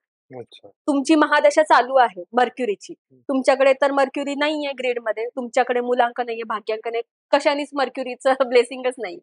मग तुम्ही काय करायचं, तर जेव्हा तुमची महादशा येईल तर त्यावेळेला तुम्हाला एका बिझनेस स्टार्ट करायचा आहे किंवा काही नवीन सुरू करायचं असेल, इन्कम जनरेशनचा सोर्स, तर तुम्ही त्या महादशेमध्ये जर सुरू केलं तर सक्सेस इज युअर्स. हो. कशाला आता तुम्हाला माहित नाही बरं आता माझी महादशा कधी चालणार आहे, बरोबर? सर्वसामान्य लोकांना तर माहित नसेल ना आता माझी आता कोणती दशा चालू आहे. तर मग तुम्ही ऍक्टिव्हेट पण करू शकता. एक तर तुम्ही नावातनं ऍक्टिव्हेट करू शकता, मोबाईल नंबरनी ऍक्टिव्हेट करू शकता. There are various ways to activate numbers किंवा त्या प्लॅनेटची ब्लेसिंग घेण्याचं. तर जसं मी सांगितलं की आता कोणाकडे सन नाही तर मग त्याने काय करायचं, तर त्याने रोज सकाळी सूर्याला 7च्या आधी जल अर्पित करायचं, जल प्रवाहित करायचं आणि आपल्या डोक्यावरती त्याने कपाळावरती एक लाल रंगाचा तिलक लावायचा. दररोज जल अर्पण करायला नाही जमलं तरी रविवारी तरी करायचं. तर हे याच्यामुळे तुम्हाला सनची जी एनर्जी आहे ती मिळू शकते किंवा तुमचा तो प्लॅनेट ऍक्टिव्हेट होऊ शकतो. मून कोणाकडे नाही तर मून असला नसला तसा फाय फरक आहे, कारण मूनचे लोक तसे फार स्ट्रगल मधनं जातात, कारण इमोशनल स्ट्रगल त्यांना खूप फेस करावा लागतो. पण तरी सुद्धा कोणाचा मून निगेटिव्ह पण जाऊ शकतो. म्हणजे मून हा जर मल्टिपल झाला किंवा जास्त मूनची पॉवर तुमच्यामध्ये आली तर असं जाणवतं की ह्या लोकांना खूप पटकन डिप्रेशन मध्ये जातात हे लोक. तर मग तो बॅलन्स करण्यासाठी काय करायचं, मग तुम्ही एकतर पाणी वेस्ट नाही करायचं. ज्यांचा कारक मून आहे, मूलांक किंवा भाग्यांक मून आहे, त्यांनी पाणी जरा पण वेस्ट नाही करायचं. सोमवारच्या दिवशी तुम्ही शिवलिंगावरती 1-2 चमचे जल आणि 1 चमचा दूध मिक्स करून ते शिवलिंगावर अर्पित करा. किंवा सोमवारच्या दिवशी व्हाईट कलरचे कपडे घाला. चंद्रमणी धारण करू शकतात किंवा मून हॅवलॉक सारखा मणी आहे, किंवा नाही तर एक चांगला ओरिजिनल जो हा असतो मोती, तो तुम्ही सिल्वर मध्ये वेअर करू शकता. आणि मूनचे जे लोक असतात ना त्यांचा सिक्स सेन्स खूप स्ट्रॉंग असतो किंवा त्यांची ना काय म्हणतात एक स्पिरिच्युअलिटी जी पॉवर असते ना ती खूप स्ट्रॉंग असते. त्यांना म्हणजे कोणी त्यांच्याबद्दल काही बोलत असेल तर त्यांना कुठेतरी ते फील होतं. तर ही खूप मोठी ब्लेसिंग नंबर 2च्या लोकांकडे असते.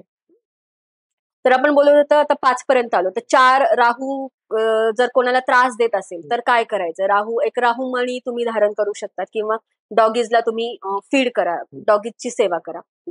त्याच्यामुळे तुमचा राहू जो आहे तो बॅलन्स होईल. ज्युपिटर कोणाकडे नाही. आता माझंच उदाहरण घ्या, मी तर तुम्ही सांगितला परिचय, मी पीएचडी केलेला आहे, तर माझ्याकडे ज्युपिटर कुठेच नाही. मग कुठून आलं ब्लेसिंग? एवढं एज्युकेशन कशामुळे केलं? तर माझा जो तुम्ही हात बघितला तर हा असतो गुरुचा उंचवटा.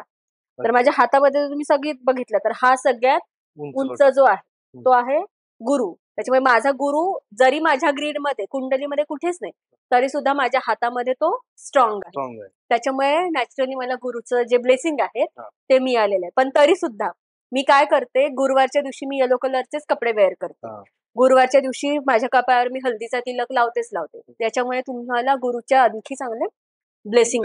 तर ज्यांच्याकडे नाहीये आणि ज्यांना गुरुची ब्लेसिंग मिळवायची, आपल्याला माहित नाही आपल्याकडे कोणती ब्लेसिंग आहे किंवा नाहीये, तर इन जनरल या ज्या रेमेडीज मी सांगते त्या सुद्धा तुम्ही डे बाय डे फॉलो केला तरी सुद्धा तुम्हाला त्याचे इफेक्ट मिळू शकतो. बरोबर. तर आता कलर्स बद्दल तुम्ही सांगणार की कोणते कलर्स शक्यतो आपल्याला टाळले पाहिजे महत्वाच्या कामासाठी, किंवा आणि कोणत्या दिवशी कोणते कलर घातल्यानंतर तुमचे ब्लेसिंग्स ऍक्टिव्हेट होऊ शकतात.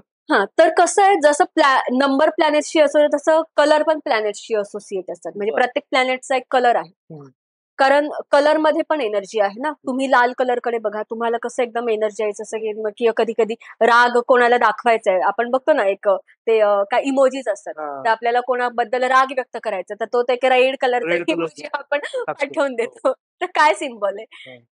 रेड. तर प्रत्येक कलरची पण एक एनर्जी आहे. तर पण ती त्या प्लॅनेटशी रिलेटेड कलर त्या दिवशी आपण जर वेअर केले किंवा ती एनर्जी अट्रॅक्ट केली तर आपल्याला त्याचे खूप चांगले बेनिफिट मिळेल. फॉर एक्झाम्पल सोमवार आहे. सोम म्हणजे काय? चंद्र. चंद्र. चंद्राचा कुठला कलर आहे? White. व्हाईट. मग सोमवारच्या दिवशी तुम्ही व्हाईटच वेअर करा. जर त्या दिवशी तुम्ही ब्लॅक वेअर केलं तर तुम्हाला शनीचा कलर आहे. कलर आहे. शनिवारी तुम्ही वेअर करायचं असेल तर शक्यतो वेअरच करू नका. पण नंबर 6 वाले जे लोक असतात त्यांना फार आवडतं नंबर. मला आवडतं. तुमचा 6 आहे. हो. माझा पण 6 आहे. मला आवडतो. पण ब्लॅक कलर जर 6 वाल्या लोकांना घालायचा आहे, एक तर त्यांनी शनिवारी घाला किंवा ब्लॅक मध्ये गोल्ड कलर मिक्स असेल. म्हणजे टी शर्ट आहे तर त्याच्यामध्ये कुठेतरी गोल्ड कलरचं नाव लिहिलेलं असेल, गोल्ड कलर काही डिझाईन आहे. तर असं शक्यतो कॉम्बिनेशन करून तो तुम्ही वेअर करा. पण सोमवारच्या दिवशी वेअर करू नका. ठीक आहे. तुम्हाला मंगळवारी कुठला कलर? मंगळ कोणाचा आहे? मंगळवार मार्सचा, हनुमानजी. आता नंबर 9चे जे कोण आहेत, आता नंबर 9चं फार आहे इंटरेस्टिंग. नंबर 9चा जो प्लॅनेट आहे तो आहे मंगळ. तर या लोकांचा ना इतके ऍक्टिव्ह आणि इतके एनर्जेटिक असतात हे लोक की थकतच नाही. आणि ह्यांना जर राग आला तर मग ते म्हणजे तुम्ही पाहिलं ना ते की हनुमानाने सगळी लंका जाईल, मग ते काय सगळं जाळपोळच. तर त्याच्यामुळे शक्यतो नंबर 9च्या कोणी नादी लागू नये. म्हणजे त्यांना राग येईल असं काय कोणी आहे तुम्हाला माहिती की या व्यक्तीचा नंबर 9 आहे तर तुम्ही बघाल की त्यांना फार पटकन राग आला तर आपण शांत राहून घ्यायचं. म्हणजे हजबंड वाईफ मध्ये मोस्टली मी सांगते जर असेल नवरा आपला 9 नंबरचा तर जर भडकली तर मग बायकोनी चुप्प बसून घ्यायचं. भडकायची ती भडकू द्यायची आपली काय ती. ठीक आहे. आणि नंबर 9चे जे लोक असतात ना त्यांना फार म्हणजे दुसऱ्यांची मदत करायला ते एकदम एका पायावर तयार असतात. हनुमानजीचा नंबर. हनुमानजी म्हणजे तुम्ही त्यांना आवाहन करा. ते आलेच म्हणून समजा तुमच्या मदतीला. आपण जेव्हा एखाद्या प्रॉब्लेम मध्ये असतो तर आपण काय रामाचं तरी नाव घेतो, नाहीतर संकटनाशक आपले गणपती भगवान तर आहेतच. पण आपण यांना पण हनुमानजींना पण आवाहन करतो. कारण ते समस्या आहे तिथे ते आहेत लढाई करायला. आणि नंबर 9चे जे लोक आहेत हे मोस्टली तुम्हाला दिसतील की जे क्षेत्र आहे की जिथे डॅशिंगपणा लागतो. मग पॉलिटिक्स असेल किंवा आर्मी असेल किंवा असं क्षेत्र आहे. सर्जन चांगले असतात नंबर 9चे लोक. कारण ब्लडशी संबंध. तर तुम्ही जर नंबर 2 आहे आणि त्याला जर सर्जन बनायला लागला तर तो ऑपरेशन करता करता चक्कर येऊन पडेल. तर न्यूमरोलॉजीचा इतका चांगला फायदा पण होतो की याच्यातनं तुम्ही कुठल्या नंबरच्यांनी कुठलं प्रोफेशन चूज केलं पाहिजे हे सुद्धा आपण न्यूमरोलॉजी मधून सांगू शकतो. ठीक आहे. तर असं प्रत्येक प्लॅनेटशी रिलेटेड एक कलर असतो. तर त्या प्लॅनेटला आपल्याला जर ऍक्टिव्हेट ठेवायचं असेल किंवा त्याची एनर्जी आपल्याला पाहिजे असेल तर आपण त्या दिवशी ते कलर वेअर केले. जसं मी सांगितलं की तुम्ही गुरुवारच्या दिवशी येलो कलर शक्यतो घाला की तुम्हाला त्याच्यामुळे जी गुरुची जर ब्लेसिंग आहे ते मिळेल. बुध, मर्क्युरी, पैसा सगळ्यांना पाहिजे, कोणाला नको. तर बुध ऍक्टिव्हेट करण्यासाठी किंवा बुधची एनर्जी मिळायची तर तुम्ही काय करा तर बुधवारच्या दिवशी ग्रीन कलरचे कपडे घाला किंवा सहज जे झाडं असतात ग्रीन कलरचे प्लांट्स झाडांना पाणी घाला. तुमचा बुध आपोआपच स्ट्रॉंग होणार आहे. बुधवारच्या दिवशी तुम्ही गणपतीच्या मंदिरात जाऊन दुर्वा वाहा. झाडांना तर पाणी कोणी घालू शकतं. ग्रीन कलरचे कपडे तर सहज आपण घालू शकतो. सहज साध्या सोप्या रेमेडीज त्या तुम्ही करू शकता. ग्रीन कलरची मूग असतात त्या दिवशी मूग खा तुम्ही. आपोआप तुमचा बुध स्ट्रॉंग होणार आहे.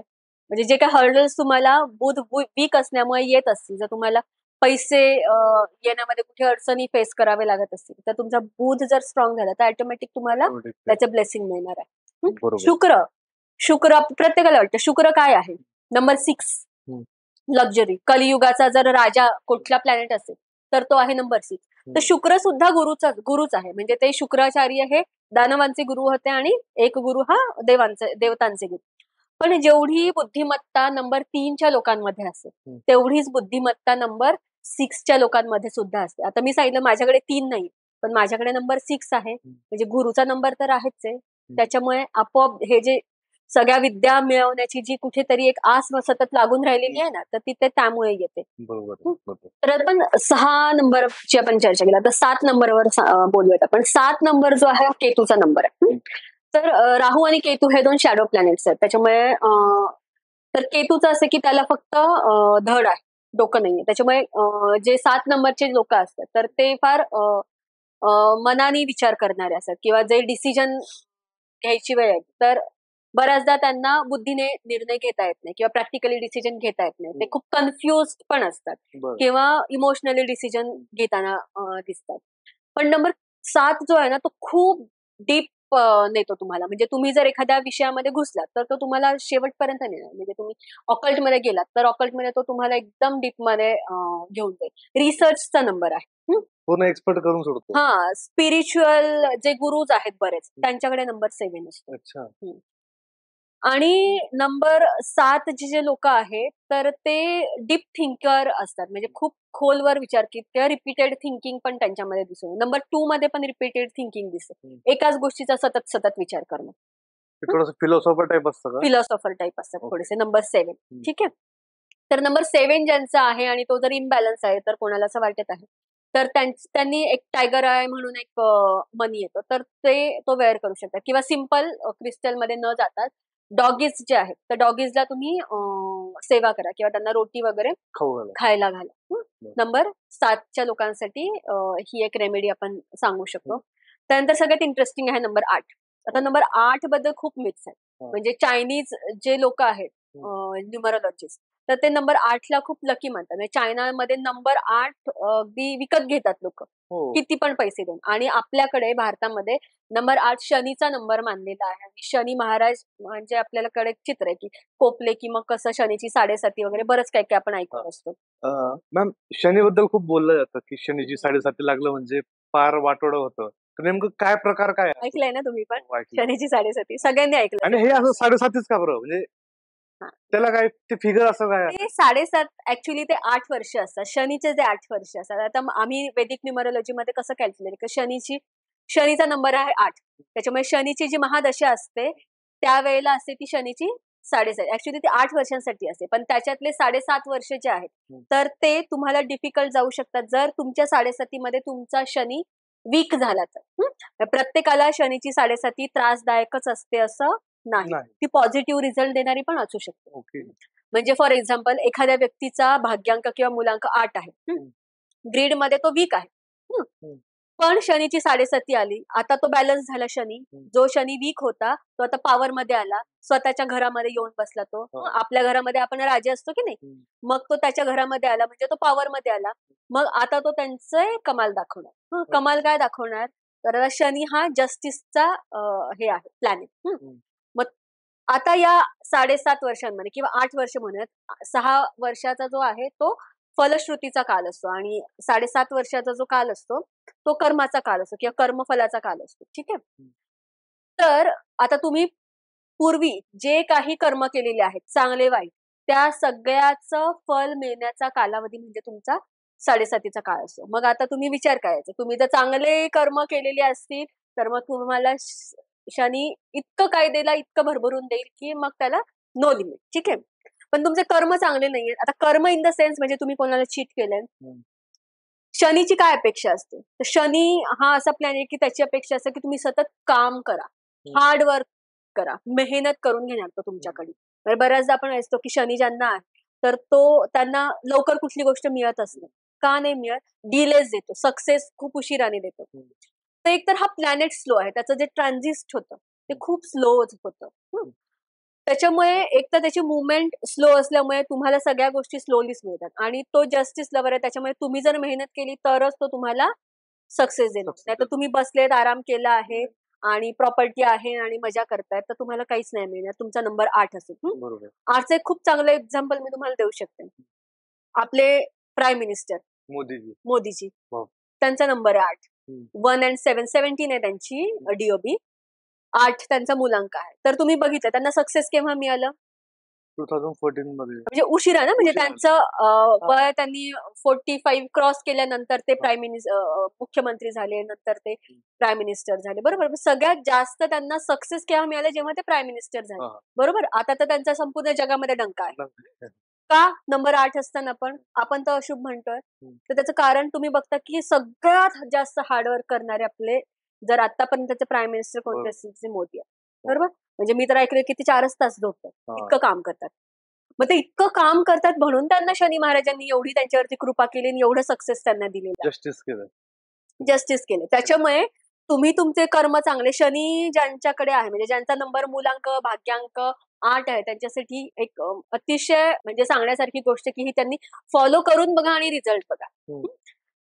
त्यांनी हार्डवर्क करायचं आहे आणि बऱ्याचदा यांचं लाईफ कसं असतं 50-50 मध्ये डिवाइड असतं. म्हणजे सुरुवात तुम्ही जर 80 वर्षाचं आयुष्य असेल तर सुरुवातीचे 40 वर्ष तुम्हाला मेहनत करावी लागणार, नंतरचे 40 वर्ष तुम्हाला त्याचे सगळे फळ मिळणार. हो. मग तुमची उंची काहीच्या काही असेल हा. तो तुम्हाला प्रॉपर्टी पण देतो, तुम्हाला सक्सेस पण देतो. हम्म. तुम्ही जे काम कराल त्याच्यामध्ये तो तुम्हाला अशा हाईटवर पोहोचवतं की तुम्ही इमॅजिन केलेलं नसेल. हो. ठीक आहे, छप्पर फाड के देणं ज्याला म्हणतात ना हा. ते तुम्हाला मिळतं जर तुम्ही त्याच्या रूल्स आणि जे काही शनीला अपेक्षित आहे त्या पद्धतीनं जर तुम्ही तुमचं बिहेवियर ठेवलं, चांगले कर्म करा, कोणाला चीट करू नका. तुम्ही जर सुरुवातीच्या 40 वर्षामध्ये फसवणूक केली आहे तर तुम्ही दुप्पट फसले जाणार आहे बरोबर. तुमच्या 7.5 हा त्याच्यामुळे लोक म्हणजे असं म्हणतात की 7.5 आली म्हणजे आता आपलं काहीतरी असा खड्ड्यात जायचं बरोबर. कालावधी सुरू झाला.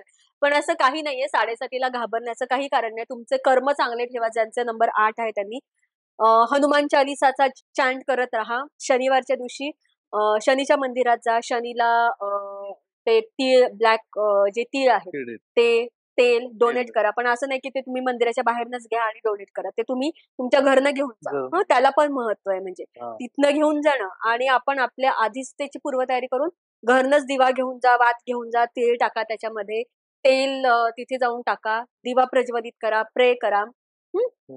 आणि बघा मग तुम्ही 8 नंबरचं मॅजिक. वा. मॅडम आपण बऱ्याच वेळेस बघतो की आता आपण आपलं भाग्य किंवा आपलं नशीब चेंज करण्यासाठी या सगळ्या गोष्टी फॉलो करत असतो. ठीक आहे, आणि केल्या गेल्या पाहिजे. पण तरीही काही अशा गोष्टी असतात किंवा काही असे लोक असतात की जे दुसऱ्याचं रॉंग व्हायला पाहिजे म्हणून ब्लॅक मॅजिकचा आधार घेतात. असं आपण ऐकतो, करणी वगैरे हे आपण ऐकलेले की कोणतरी माझ्यावर करणी केलंय म्हणून मला सक्सेस मिळत नाही. ब्लॅक मॅजिक हा प्रकार असतो. आता असतो का नाही असतो त्याला माहिती नाही, पण जर असेल इन केस तर याच्याने काही आपल्याला मदत मिळू शकते का? तुम्हाला पण ठामपणे माहित नाही असतो किंवा नाही. हा, हा. मी व्हेरी फ्रँकली सांगते कॅमेऱ्यासमोर, मलाही माहित नाही व्हेरी फ्रँकली असतो की नसतो. कारण I believe in white magic. Exactly. कारण नेहमी पॉझिटिव्ह बघा, नेहमी चांगला विचार करा, नेहमी चांगले कर्म करा, तुमचं चांगलंच होणार. आता काही दिवसांपूर्वी माझ्याकडे एक बाई आल्या आणि त्या असंच सांगायला लागल्या मला की माझ्या नवऱ्यावर कोणीतरी करणी केलेली आहे, मला कोणीतरी असं सांगितलं तसं सांगितलं, ब्लॅक मॅजिक केले. तर मी सिंपल त्यांना पण हे सांगितलं की तुम्ही ब्लॅक मॅजिक असतं किंवा नसतं किंवा त्याचा विचार करून तुम्ही तुमचं माइंड निगेटिव्ह करण्यापेक्षा तुम्ही व्हाईट मॅजिकवर फोकस करा. किंवा जरी ठीक आहे आपण समजू असं म्हणजे आता खरंच लोक करतात किंवा नाही करणे ते एक अघोरी विद्या म्हणून मी पण फक्त ऐकलेलं आहे, मला पण त्याचा डीप अभ्यास नाही, त्याच्यामुळे मी त्याच्याबद्दल भाष्य करणं योग्य नाही. पण जरी कोणाला असं वाटत असेल आपल्याला ब्लॅक मॅजिक झालंय किंवा काही कोणाचं नजर लागलीये, दोष लागलाय, म्हणजे ऑरा आपला कधी कधी निगेटिव्ह लोकांच्या आपण संगतीमध्ये गेलो किंवा काही निगेटिव्ह गोष्ट आपण बघितली तर नकळत त्याचा इम्पॅक्ट आपल्या मनावरती होतो आणि आपल्याला त्याचा एक निगेटिव्ह इम्पॅक्ट आपल्यावर येऊ शकतो किंवा आपल्याला नजर दोष लागू शकतो किंवा आपला ऑरा असा लो होऊ शकतो. मग कधी कधी असं होतं ना, मुलं बाहेरून खेळून वगैरे येतात आणि अचानक ताप आला, होतच. लहान मुलांना लवकर असं होतं कारण ते खूप इनोसंट असतात ना, ते देवाचीच लेकरं असतात, त्याच्यामुळे त्यांच्या बाबतीत खूप असं लवकर होतं. बऱ्याचदा आपल्याला पण असं होतं, आपण बाहेरून आलो एकदम लो फील होतं आपल्याला, म्हणजे ऊन असो नसो पण आपल्याला आपली एनर्जी गेली आहे असं आपल्याला कुठेतरी जाणवतं. कधी कधी मला पण असं जाणवतं जेव्हा मी अशा डायरेक्ट कन्सल्टन्सी घेते तर कधी कधी काही लोकांचे प्रॉब्लेम्स इतके असतात की ते ऐकून ऐकून मला असं निगेटिव्हिटी येते आणि माझा जो ऑरा आहे तो असा लो होतो. किंवा रेकीच्या लोकांना पण असं, कारण रेकी हिलर जे असतात ते काय करतात, दुसऱ्यांचा निगेटिव्ह ऑरा पॉझिटिव्ह करण्यासाठी ते स्वतःची एनर्जी लावतात, त्याच्यामुळे त्यांचा ऑरा जो आहे तो निगेटिव्ह मध्ये जाऊ शकतो. तर अशा वेळी कुठेही तुम्हाला असं वाटलं की आपल्यावर ब्लॅक मॅजिक झालंय किंवा आपल्याला नजर लागलेली आहे, कोणीतरी काहीतरी दोष क्रिएट केलेला आहे, तर सिम्पली काही रेमेडीज करा. आता मी नेहमी हेच सांगते की अंकशास्त्राला न्यूमरोलॉजी रेमेडीज इतक्या साध्या सोप्या आहेत ना की तुम्हाला कुठेही पैसे खर्च करायची गरज नाही, कुठल्याही पंडिताकडे जाऊन कुठल्याही धार्मिक ठिकाणी जाऊन त्या सगळ्या साहित्याची जमवाजमव करून पूजा बिजा काही करावी लागते. एकदम साध्या सिंपल रेमेडीज कोणी पण करू शकतं. तर साधं आपल्या घरात मीठ असतं, शक्यतो कोणतंही घ्या, सी सॉल्ट घ्या, रॉक सॉल्ट घ्या, मीठ घ्या, त्याच्यामध्ये तुमच्याकडे कपूर असतो आपल्या घरात, शक्यतो भीमसेनी असेल तर जास्त चांगलं. कपूर त्याच्यामध्ये 1 चमचा पावडर करून मिक्स करा. त्याच्यानंतर हे असतं तुरटीची पावडर करा, ती मिक्स करा. ते पाण्यामध्ये टाका आणि त्या पाण्याने अंघोळ करा. हो. जर फारच कोणाला असं सतत निगेटिव्हिटी किंवा सतत ब्लॅक मॅजिक झालं असं वाटत असेल तर त्यांनी सलग गुरुवार सोडून सतत 5 दिवस या पाण्याने अंघोळ करून बघा. बघा तुम्हाला फरक वाटेल. हो. तुमचा ऑरा स्ट्रॉंग होतोय. ऑरा स्ट्रॉंग होणं म्हणजे काय? सहजासहजी तुम्ही बाहेरच्या ब्लॅक मॅजिक म्हणा तुम्ही त्याला किंवा कुठलीही वाईट शक्ती म्हणा त्याला सहजासहजी तुम्ही बळी नाही पडणार. इम्युनिटी सिस्टीम तुमची स्ट्रॉंग हां, होते. म्हणजे घरामध्ये पण तुम्ही एक शनिवारच्या दिवशी पाण्यामध्ये मीठ टाका आणि त्या पाण्याने फरशी पुसून घ्या पुसून घ्या. आणि ते पाणी तुमच्या टॉयलेटमध्ये फ्लश करा. हां. परत चांगलं पाणी घ्या, स्वच्छ पाणी, त्याच्यात काहीच न टाकता परत त्या पाण्याने एक चांगलं पद्धतीनं फरशी क्लीन करून घ्या आणि ते पण पाणी फ्लशमध्ये तुमच्या टॉयलेटच्या फ्लश करून टाका. ठीक आहे? हां. आणि त्यानंतर तुमच्या घराचा जी उंबरा असतो, हां. पूर्वी बघा त्याच्यावरती घोड्याची नाल हां. वगैरे असं लावलं जायचं. हो, तर हो. ते काय आहे? सहजासहजी बाहेरची निगेटिव्हिटी आतमध्ये येऊ नये म्हणून केले जाणार. तर आपल्या वैदिक ह्याच्यामध्ये खूप सारे सिम्बॉल्स आहेत.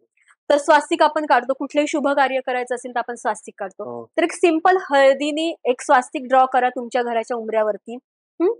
आणि झालं.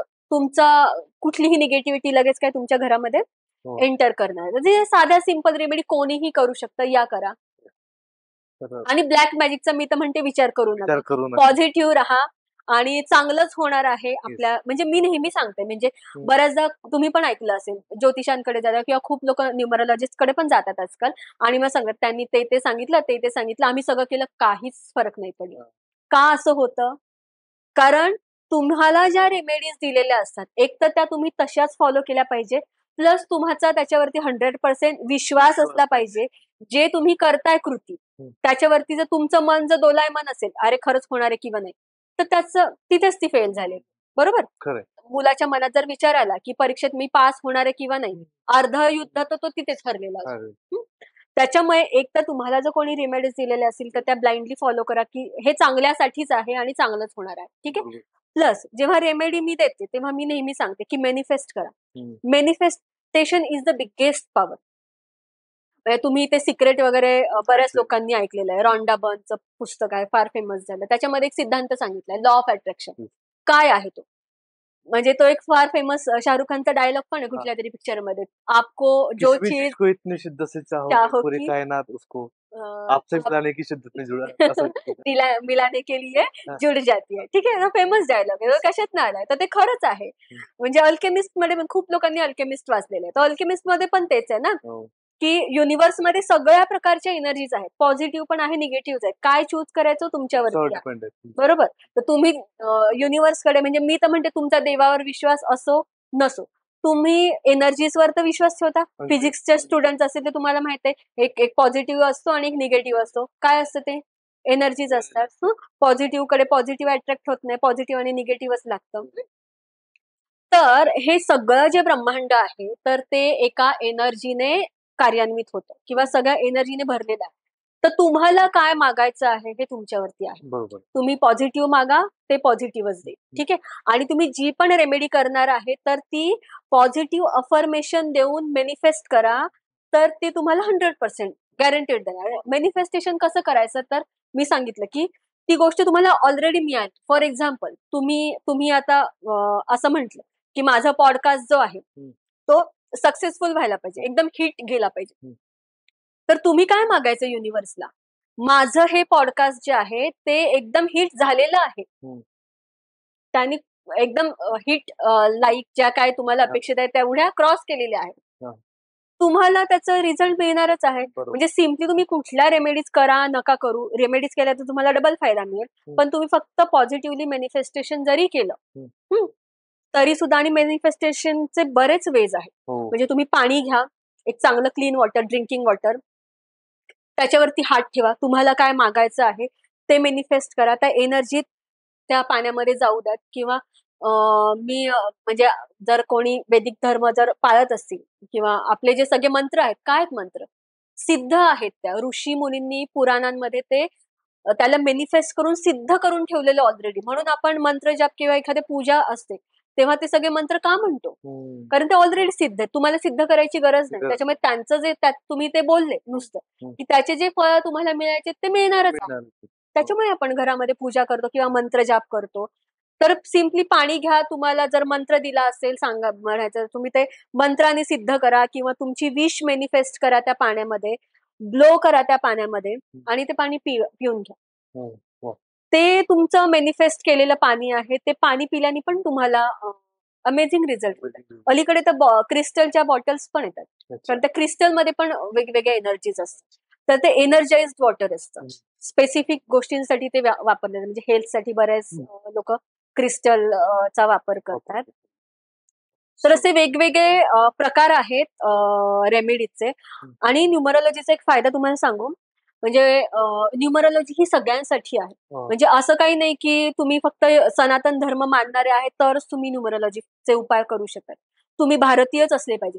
कुठलाही व्यक्ती कुठल्याही जातीचा कुठल्याही धर्माचा आणि कुठेही जगातला कुठेही राहणारा व्यक्ती असेल ते न्यूमरोलॉजीचे जे रेमेडीज आहेत ते करू शकतो.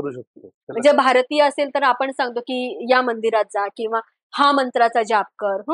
तुम्हाला पैसे पाहिजेत तर ओम नमो भगवते वासुदेवायचा जाप करा. शुक्र ऍक्टिव्हेट करायचा आहे तर मग शुक्राची काही आपण रेमेडी देतो त्यांना. पण एखादी व्यक्ती सांगेल की ते म्हणेल की मला काय माहिती कोण आहे कृष्ण भगवान. I don't know. जर एखादा युएस सिटीजन आहे तो म्हणेल ना मग आपण त्याला वेगळी रेमेडी देतो. पण रेमेडी सगळ्यांसाठी आहे. आणि याच्यामध्ये आपण बऱ्याचदा नंबरच्या रेमेडीज येतात. म्हणजे जसं मी सांगितलं की नंबर नेम मध्ये नंबर ऍक्टिव्हेट करतो किंवा योगाज असतात वेगवेगळे. त्याच्यामुळे तो एखादा नंबर किंवा योग ऍक्टिव्हेट करून आपण रेमेडीज देतो. त्याच्यामुळे नॉट नेसेसरी की फक्त हिंदू धर्मीयांनीच अंकशास्त्राच्या रेमेडीज फॉलो केल्या पाहिजे. तर या सगळ्या धर्मियांसाठी कोणी पण करू शकतं. Yes yes. तुम्ही जसं आता म्हटले की रेमेडीज किंवा तुम्ही उपाय सांगणं हे 10% काम करतं. म्हणजे मी प्रेक्षकांना परत ते सांगतो की तुमची मेहनत ही 90%. मी तर बरेच लोक तुमच्याकडे येतील म्हणतात की आम्हाला रेमेडीज देऊन द्या आम्ही सोप्यावरून उठणार नाही आणि आम्हाला तुम्ही म्हटल्याप्रमाणे आम्ही 45 डेज ते ऍक्टिव्हेट केलं पैसा येत नाहीये असं काही होणार नाही.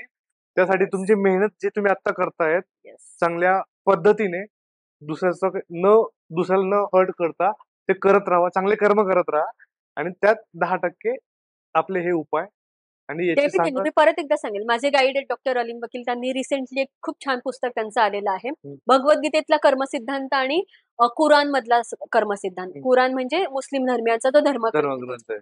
तर तुम्ही धर्म कोणताही घ्या प्रत्येक धर्माची फिलॉसॉफी हेच सांगते की ते कर्मसिद्धांतावरच आधारित आहे. प्रत्येक धर्म हेच सांगतो की बाबा रे आधी कर्म कर आणि नंतर तुझं लक तुला फेवर करेलच. पण जर तुझा तरी सुद्धा लक फेवर करत नसेल तुझ्या जर काही वाईट दशा चालू असतील तर मग तू या रेमेडीज कर. पण पहिल्यांदा काय तर 90% इज युअर कर्माज अँड 10% मग तुम्ही न्यूमरोलॉजी फॉलो करा. पण डेफिनेटली म्हणजे तुम्ही जर याचा जर फायदा करून घेतला तर जी गोष्ट तुम्हाला फार परिश्रमाने मिळणार आहे तर कदाचित तुमच्या कमी परिश्रमांमध्ये पण तुम्हाला जास्त लवकर किंवा जास्त मोठं सक्सेस पण तुम्ही मिळवू शकतात. बरोबर. आता बऱ्याच लोकांचं हे मिथ आहे की न्यूमरोलॉजिस्टला भेटणं खूप कॉस्टली प्रोसेस आहे. मोठ्या लोकांची प्रोसेस आहे. पैशावाल्या लोकांची प्रोसेस आहे. स्टार्स वगैरे अफोर्ड करू शकतात बाकीचे लोक नाही करू शकत. तर त्याबद्दल थोडं सांगा. तर ते कशामुळे झालं जसं मी सांगितलं की भारतामध्ये न्यूमरोलॉजी फेमस व्हायचं मागे कारण काय ठरलं तर बॉलिवूड. हे बॉलिवूडमध्ये हे सगळे नंबर्सचे जे प्रयोग झाले ते केले गेले. त्याच्यामुळे ते एक पिक्चर उभं राहिलं की फक्त मोठ्या लोकांसाठी किंवा स्टार लोकांसाठी किंवा ज्यांच्याकडे पैसा आहे यांच्यासाठीच न्यूमरोलॉजी. पण असं काही नाही. कारण शेवटी प्रत्येक म्हणजे अगदी शेतकरी असला किंवा एकदम गरीब माणूस असला किंवा कोणीही अंबानी जरी असला प्रत्येकाकडे तेवढेच नंबर आहेत 1 to 9. तुमच्याकडे तेवढेच आहेत माझ्याकडे तेवढेच आहेत. एवढंच आहे की तुमच्याकडे काही नंबर कमी असतील काही नंबर मिसिंग असतील काही नंबर त्यांची जास्त एनर्जीमुळे ते तुम्हाला त्याचे ऍडव्हर्स इफेक्ट देत असतील एवढंच आहे. पण नंबर्स तर 9च आहेत प्लॅनेट तर 9च आहेत बरोबर. आणि वैदिक न्यूमरोलॉजी मध्ये आम्ही असं नेहमी सांगतो की प्रत्येक डीओबी ही ब्लेस्ड आहे. तुम्हाला काहीतरी आयुष्यामध्ये घडवण्यासाठी त्या स्पेसिफिक डेला तुम्ही जन्म घेतलेला आहे. तुमचं काहीतरी कर्म आहे. म्हणजे काही ज्या डेट्स आहेत त्याला कार्मिक नंबर पण आम्ही म्हणतो. फॉर एक्झाम्पल नंबर 13 बद्दल खूप आहे. म्हणजे चायनीज लोक 13ला अशुभ म्हणतात. कसं आहे, प्रत्येक प्लॅनेटची ब्लेसिंग तुम्हाला मिळणारच आहे. तर ती कशी मिळणार आहे, तर तुमच्याकडे दशा महादशा या सगळ्या येत असतात, कारण सगळे प्लॅनेट फिरतायत ना. कुठला प्लॅनेट असा नाही की तो स्थिर आहे. त्याच्यामुळे तुमच्याकडे फॉर एक्झाम्पल नंबर 5 नाहीये, मर्क्युरी नाहीये, तरी कुठल्या ना कुठल्या दशेमध्ये त्याची जेव्हा दशा येणार आहे तेव्हा तो तुमच्याकडे येणारच आहे. त्याच्यामुळे त्याची जे काही बेनिफिट ते तुम्हाला मिळणारच आहे. ठीक आहे. प्लस काही ज्या डेओबी असतात ना, तुम्ही त्याच तारखेला का जन्म झाले, तर काही नंबर असे कार्मिक नंबर असतात. म्हणजे काही लोकांच्या बाबत आपण बघतो की त्यांच्या मागे सतत स्ट्रगल लागलेलं असतं. ते खूप चांगलं करतात, सगळं करतात. तर त्याच्या मागे काय, तर परत कर्म सिद्धांत. आपला मागचा जन्म पण असतो. म्हणजे आपण आता जे काही बोलतोय, या जन्मात आपण जे जे करतोय ते सगळं रेकॉर्ड होतं. एक आकाशीय रेकॉर्ड नावाची गोष्ट असते. तर हे सगळं वरती रेकॉर्ड होत आहे. मग तुमचे चांगले कर्म पण रेकॉर्ड होत आहेत, तुमचे वाईट कर्म पण रेकॉर्ड होत आहेत, तुम्ही केलेले कर्तव्य पण रेकॉर्ड होत आहेत, तुम्ही टाळलेली कर्तव्य पण रेकॉर्ड होत आहेत. मग फॉर एक्झाम्पल जर मागच्या जन्मामध्ये तुम्ही तुमची काही कर्तव्य केली नाही, पार पाडली नाही, तर मग तुम्ही एका कार्मिक नंबरवरती जन्म घेतात आणि या जन्मामध्ये तुम्हाला अनेक जबाबदाऱ्या येतात. 13 नंबर असा एक आहे, टोटल 4 वर येतो राहूचा नंबर. त्यांच्या मागे सतत काही ना काही चालू राहतं. मग हेल्थचे इश्यू असतील किंवा अनसडन गोष्टी त्यांच्या लाईफमध्ये घडत राहतात. खूप मेहनत करतात आणि खूप त्यांना मग मागच्या जन्मामध्ये काही कारणाने असे म्हणजे त्यांचे म्हणजे बऱ्याचदा असं होतं की आपल्याला कर्तव्य पार पाडायची असतात किंवा काही गोष्टी घडतात आणि आपली कर्तव्य पार पाडायची राहून जातात. तरी सुद्धा मग तुम्ही ती कर्तव्य पार पाडण्यासाठी पुढचा जन्म होतात आणि त्या व्यक्तींची कर्तव्य तुम्हाला असं होतं का आपल्याला की उगाच सगळे लोक भेटतात. काही काही व्यक्तींना आपण भेटतो तर ते व्यक्तींना भेटण्यामागे पण काहीतरी कारण असतं. आपल्या आयुष्यामध्ये येणारा व्यक्ती आपलं त्यांच्याशी पूर्वजन्माचं कोणत्या तरी जन्म म्हणजे आपले कितीतरी योनींमध्ये आपण मानव जन्म घेतो, बरोबर. आपल्याला प्रत्येक योनीतनं जायचं आहे. त्याच्यामुळे प्रत्येक जन्माचे जे तुमचे कर्म आहे ते चांगले ठेवा. त्याच्यामुळे त्या योनीमध्ये तुम्ही ज्या कुठल्याही जन्मामध्ये असाल, म्हणजे भले अगदी कुत्र्याच्या जरी जन्माला तुम्ही आले तरी मग तुम्ही अंबानीच्या घरचा कुत्रा व्हाल. हा, त्याच्यामुळे कर्म हे फार महत्वाचे आहे सगळ्यामध्ये. आता या सगळ्यांमध्ये जे जनरल किंवा सर्वसामान्य लोक आहेत, त्यांनी एक काही रेमेडीज असतील जनरल वापरायच्या एकदम सर्वसामान्य लोकांसाठी, की जेणेकरून जास्त काही न करता बेसिक लेवलला ते काहीतरी आपल्याला उपाययोजना. नक्कीच. म्हणजे ह्या पॉडकास्टचा हा फायदा तेव्हाच आहे जेव्हा लोकांना ह्याच्यातून काहीतरी त्यांचं भलं करण्यासाठी. ठीक आहे. तर एकतर मी जेव्हा तुम्हाला प्लॅनेट्स सांगितले 1 to 9 तेव्हा त्या प्लॅनेटशी रिलेटेड मी रेमेडीज सांगितल्याच आहेत. पण तरी त्या व्यतिरिक्त जसं मी सांगितलं की प्रत्येक कलर हा त्याच्यामध्ये एक एनर्जी असते.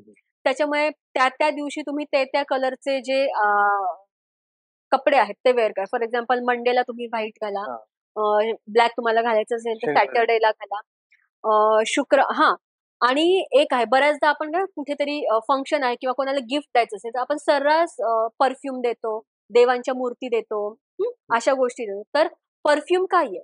शुक्र. तुम्हाला तुमचा शुक्र जर मजबूत करायचा असेल तर परफ्यूम कोणालाही गिफ्ट म्हणून देऊ नका, कारण तुम्ही तुमची लक्झरी दुसऱ्यांना देतो. त्याच्यामुळे शुक्र तुमचा वीक होऊ शकतो. त्याचबरोबर देव हे देण्यासाठी नसतात ना, त्यांची ब्लेसिंग आपल्याला पाहिजे, तर ते कोणाला देऊन नका टाकू. गिफ्ट करण्यासाठी म्हणून देऊ नका. ते it is not a gift article. देवांच्या मूर्ती it is not a gift article. त्याच्यामुळे गिफ्ट आर्टिकल म्हणून ज्या गोष्टी आहेत त्याच गिफ्ट करा. लक्झरीशी रिलेटेड ज्या गोष्टी आहेत, घड्याळ असेल, घड्याळ काय दाखवतो? तुमची वेळ. देऊ नका. इट्स प्रेशियस ना. आणि एक जाऊ द्या, घड्याळाचा पण एक वेगळा पूर्ण टॉपिक आहे. याच्यामध्ये खूप सारे टॉपिक आहे, पण परत वेगळा टॉपिक होईल. तर एक या गोष्टी गिफ्ट देताना थोडी काळजी घ्या. त्या दिवशी त्या प्लॅनेटचे तुम्हाला ब्लेसिंग पाहिजे असेल तर त्या कलरचे तुम्ही कपडे वेअर करा. ते कलर तुमच्या लाईफमध्ये कुठल्या ना कुठल्या पद्धतीनं तुम्ही इन्व्हॉल्व करा. या काही रेमेडीज तुम्ही करू शकतात. प्लस पॉझिटिव्ह राहा. सकाळी उठल्यानंतर स्वतःला पॉझिटिव्ह मॅनिफेस्टेशन द्या, की उठल्यानंतर लगेच आपण कामाला लागतो. तर आधी त्या दिवशी त्या देवाचं नाव घ्या. म्हणजे सोमवार असेल तर भगवान शिवाचं नाव घ्या. एखादा श्लोक तुम्हाला येत असेल तर म्हणा. आपले हात याच्यामध्ये सगळे 33 कोटी देवे, याला आधी प्रेम करा. ह्याला कारण हेच सगळं दाता हाच आहे.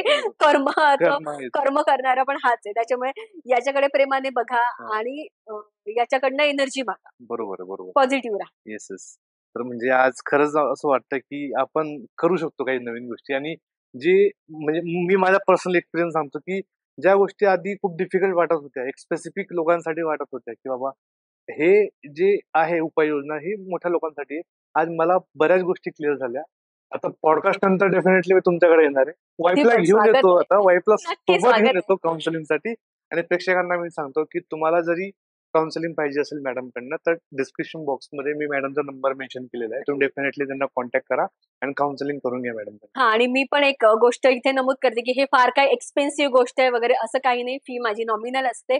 त्याच्यामध्ये फक्त ब्रह्मास्त्र रेमेडी जे आपण सांगतो की नेम करेक्शन आहे, तर त्याच्यासाठी जे जे हे आहेत त्याचे फक्त चार्जेस थोडे हाय आहेत. बाकी अदरवाईज जनरल आपण जी कुंडली बनवतो आणि त्याच्यामध्ये आपण 45 इयर्सचं प्रेडिक्शन देतो. मग त्याच्यामध्ये मी नावापासून मोबाईल नंबरपासून सगळ्याच गोष्टी तुम्हाला विथ रेमेडीज देते.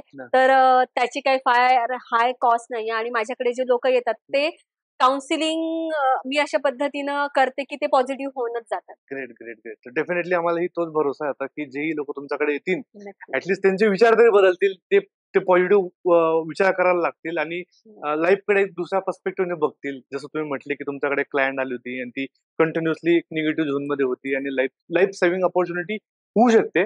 पर्स्पेक्टिव्ह चेंज होतो लाईफचा पाहण्याचा, लाईफकडे पाहण्याचा एक आपला. क्विक उदाहरण देते. हे पॉडकास्ट जेव्हा तुम्ही मला विचारलं, हा. त्या दिवशी मी माझा मोबाईल नंबर चेंज केला. जो मी गेली 22-25 वर्ष वापरत होते, त्या मोबाईल नंबरवर पुन्हा पण मी माझ्या या न्यूमरोलॉजीची ऍड करतच होते. हा. पण मी माझा नवीन नंबर घेतला हा. आणि तो नंबर 6 आहे. तर 6 माझ्याकडे आहे, मला त्याची गरज आहे. पण तरी सुद्धा मला त्याचा इतका क्विक इफेक्ट आलेला आहे की मी ज्या दिवशी ऍड टाकली, सेम डे तुम्ही मला अप्रोच केलेला क्या आहे. बात तर आहे. हा म्हणजे लाईव्ह तुमच्या समोर पॉडकास्टचा रिझल्ट आहे. रिझल्ट लाईव्ह म्हणजे लेटेस्ट रिझल्ट तुम्ही बघताय आणि नंतर लगेच आम्ही दुसऱ्या दिवशी पॉडकास्ट शूट केला आणि खरंच खूप खूप नवीन क्षेत्र आहे एक्सप्लोर करण्यासाठी. म्हणजे आमच्यासाठी नवीन आहे, आम्ही आता शिकतोय. तर डेफिनेटली खरंच खूप मजा आली तुमच्याकडनं हे सगळं नॉलेज आम्हाला तुम्ही शेअर केलं आणि तुम्ही वेळात वेळ काढून आलात. तर तुमचा एक्सपिरियन्स कसा होता पॉडकास्टवर? नक्की. खूप खूप धन्यवाद. म्हणजे मला खूप बरं वाटलं तुम्ही मला या पॉडकास्टसाठी यासाठी बोलवलं की लोकांच्या मनात खूप सारे मिथ्स आहेत. पण या पॉडकास्ट मधून जर लोकांना काही गैरसमज असतील न्यूमरोलॉजी बद्दल असतातच, तर ते जर दूर झाले असतील तर ते खऱ्या अर्थानं या पॉडकास्टचं मी यश आहे असं मानेन.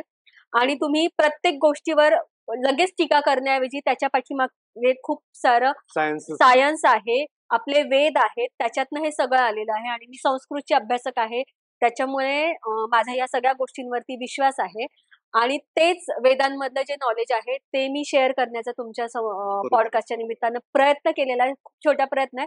हे एक ब्रह्मांड आहे, तर याच्यामध्ये जितक्या गोष्टी आपण शोधत जाऊ तितकं सापडण्यासारखं आहे. फक्त तुम्ही शोधण्यासाठी आणि घेण्यासाठी, ब्रह्मांड कायम तुम्हाला देण्यासाठी तयार आहे. तुम्ही घेण्यासाठी तुमची झोळी अशी ओपन करून, हात ओपन करून तयार असलं. नक्की, नक्की. आणि तुम्ही म्हटल्याप्रमाणे कसं यात काही अंधश्रद्धा वगैरे नाहीये.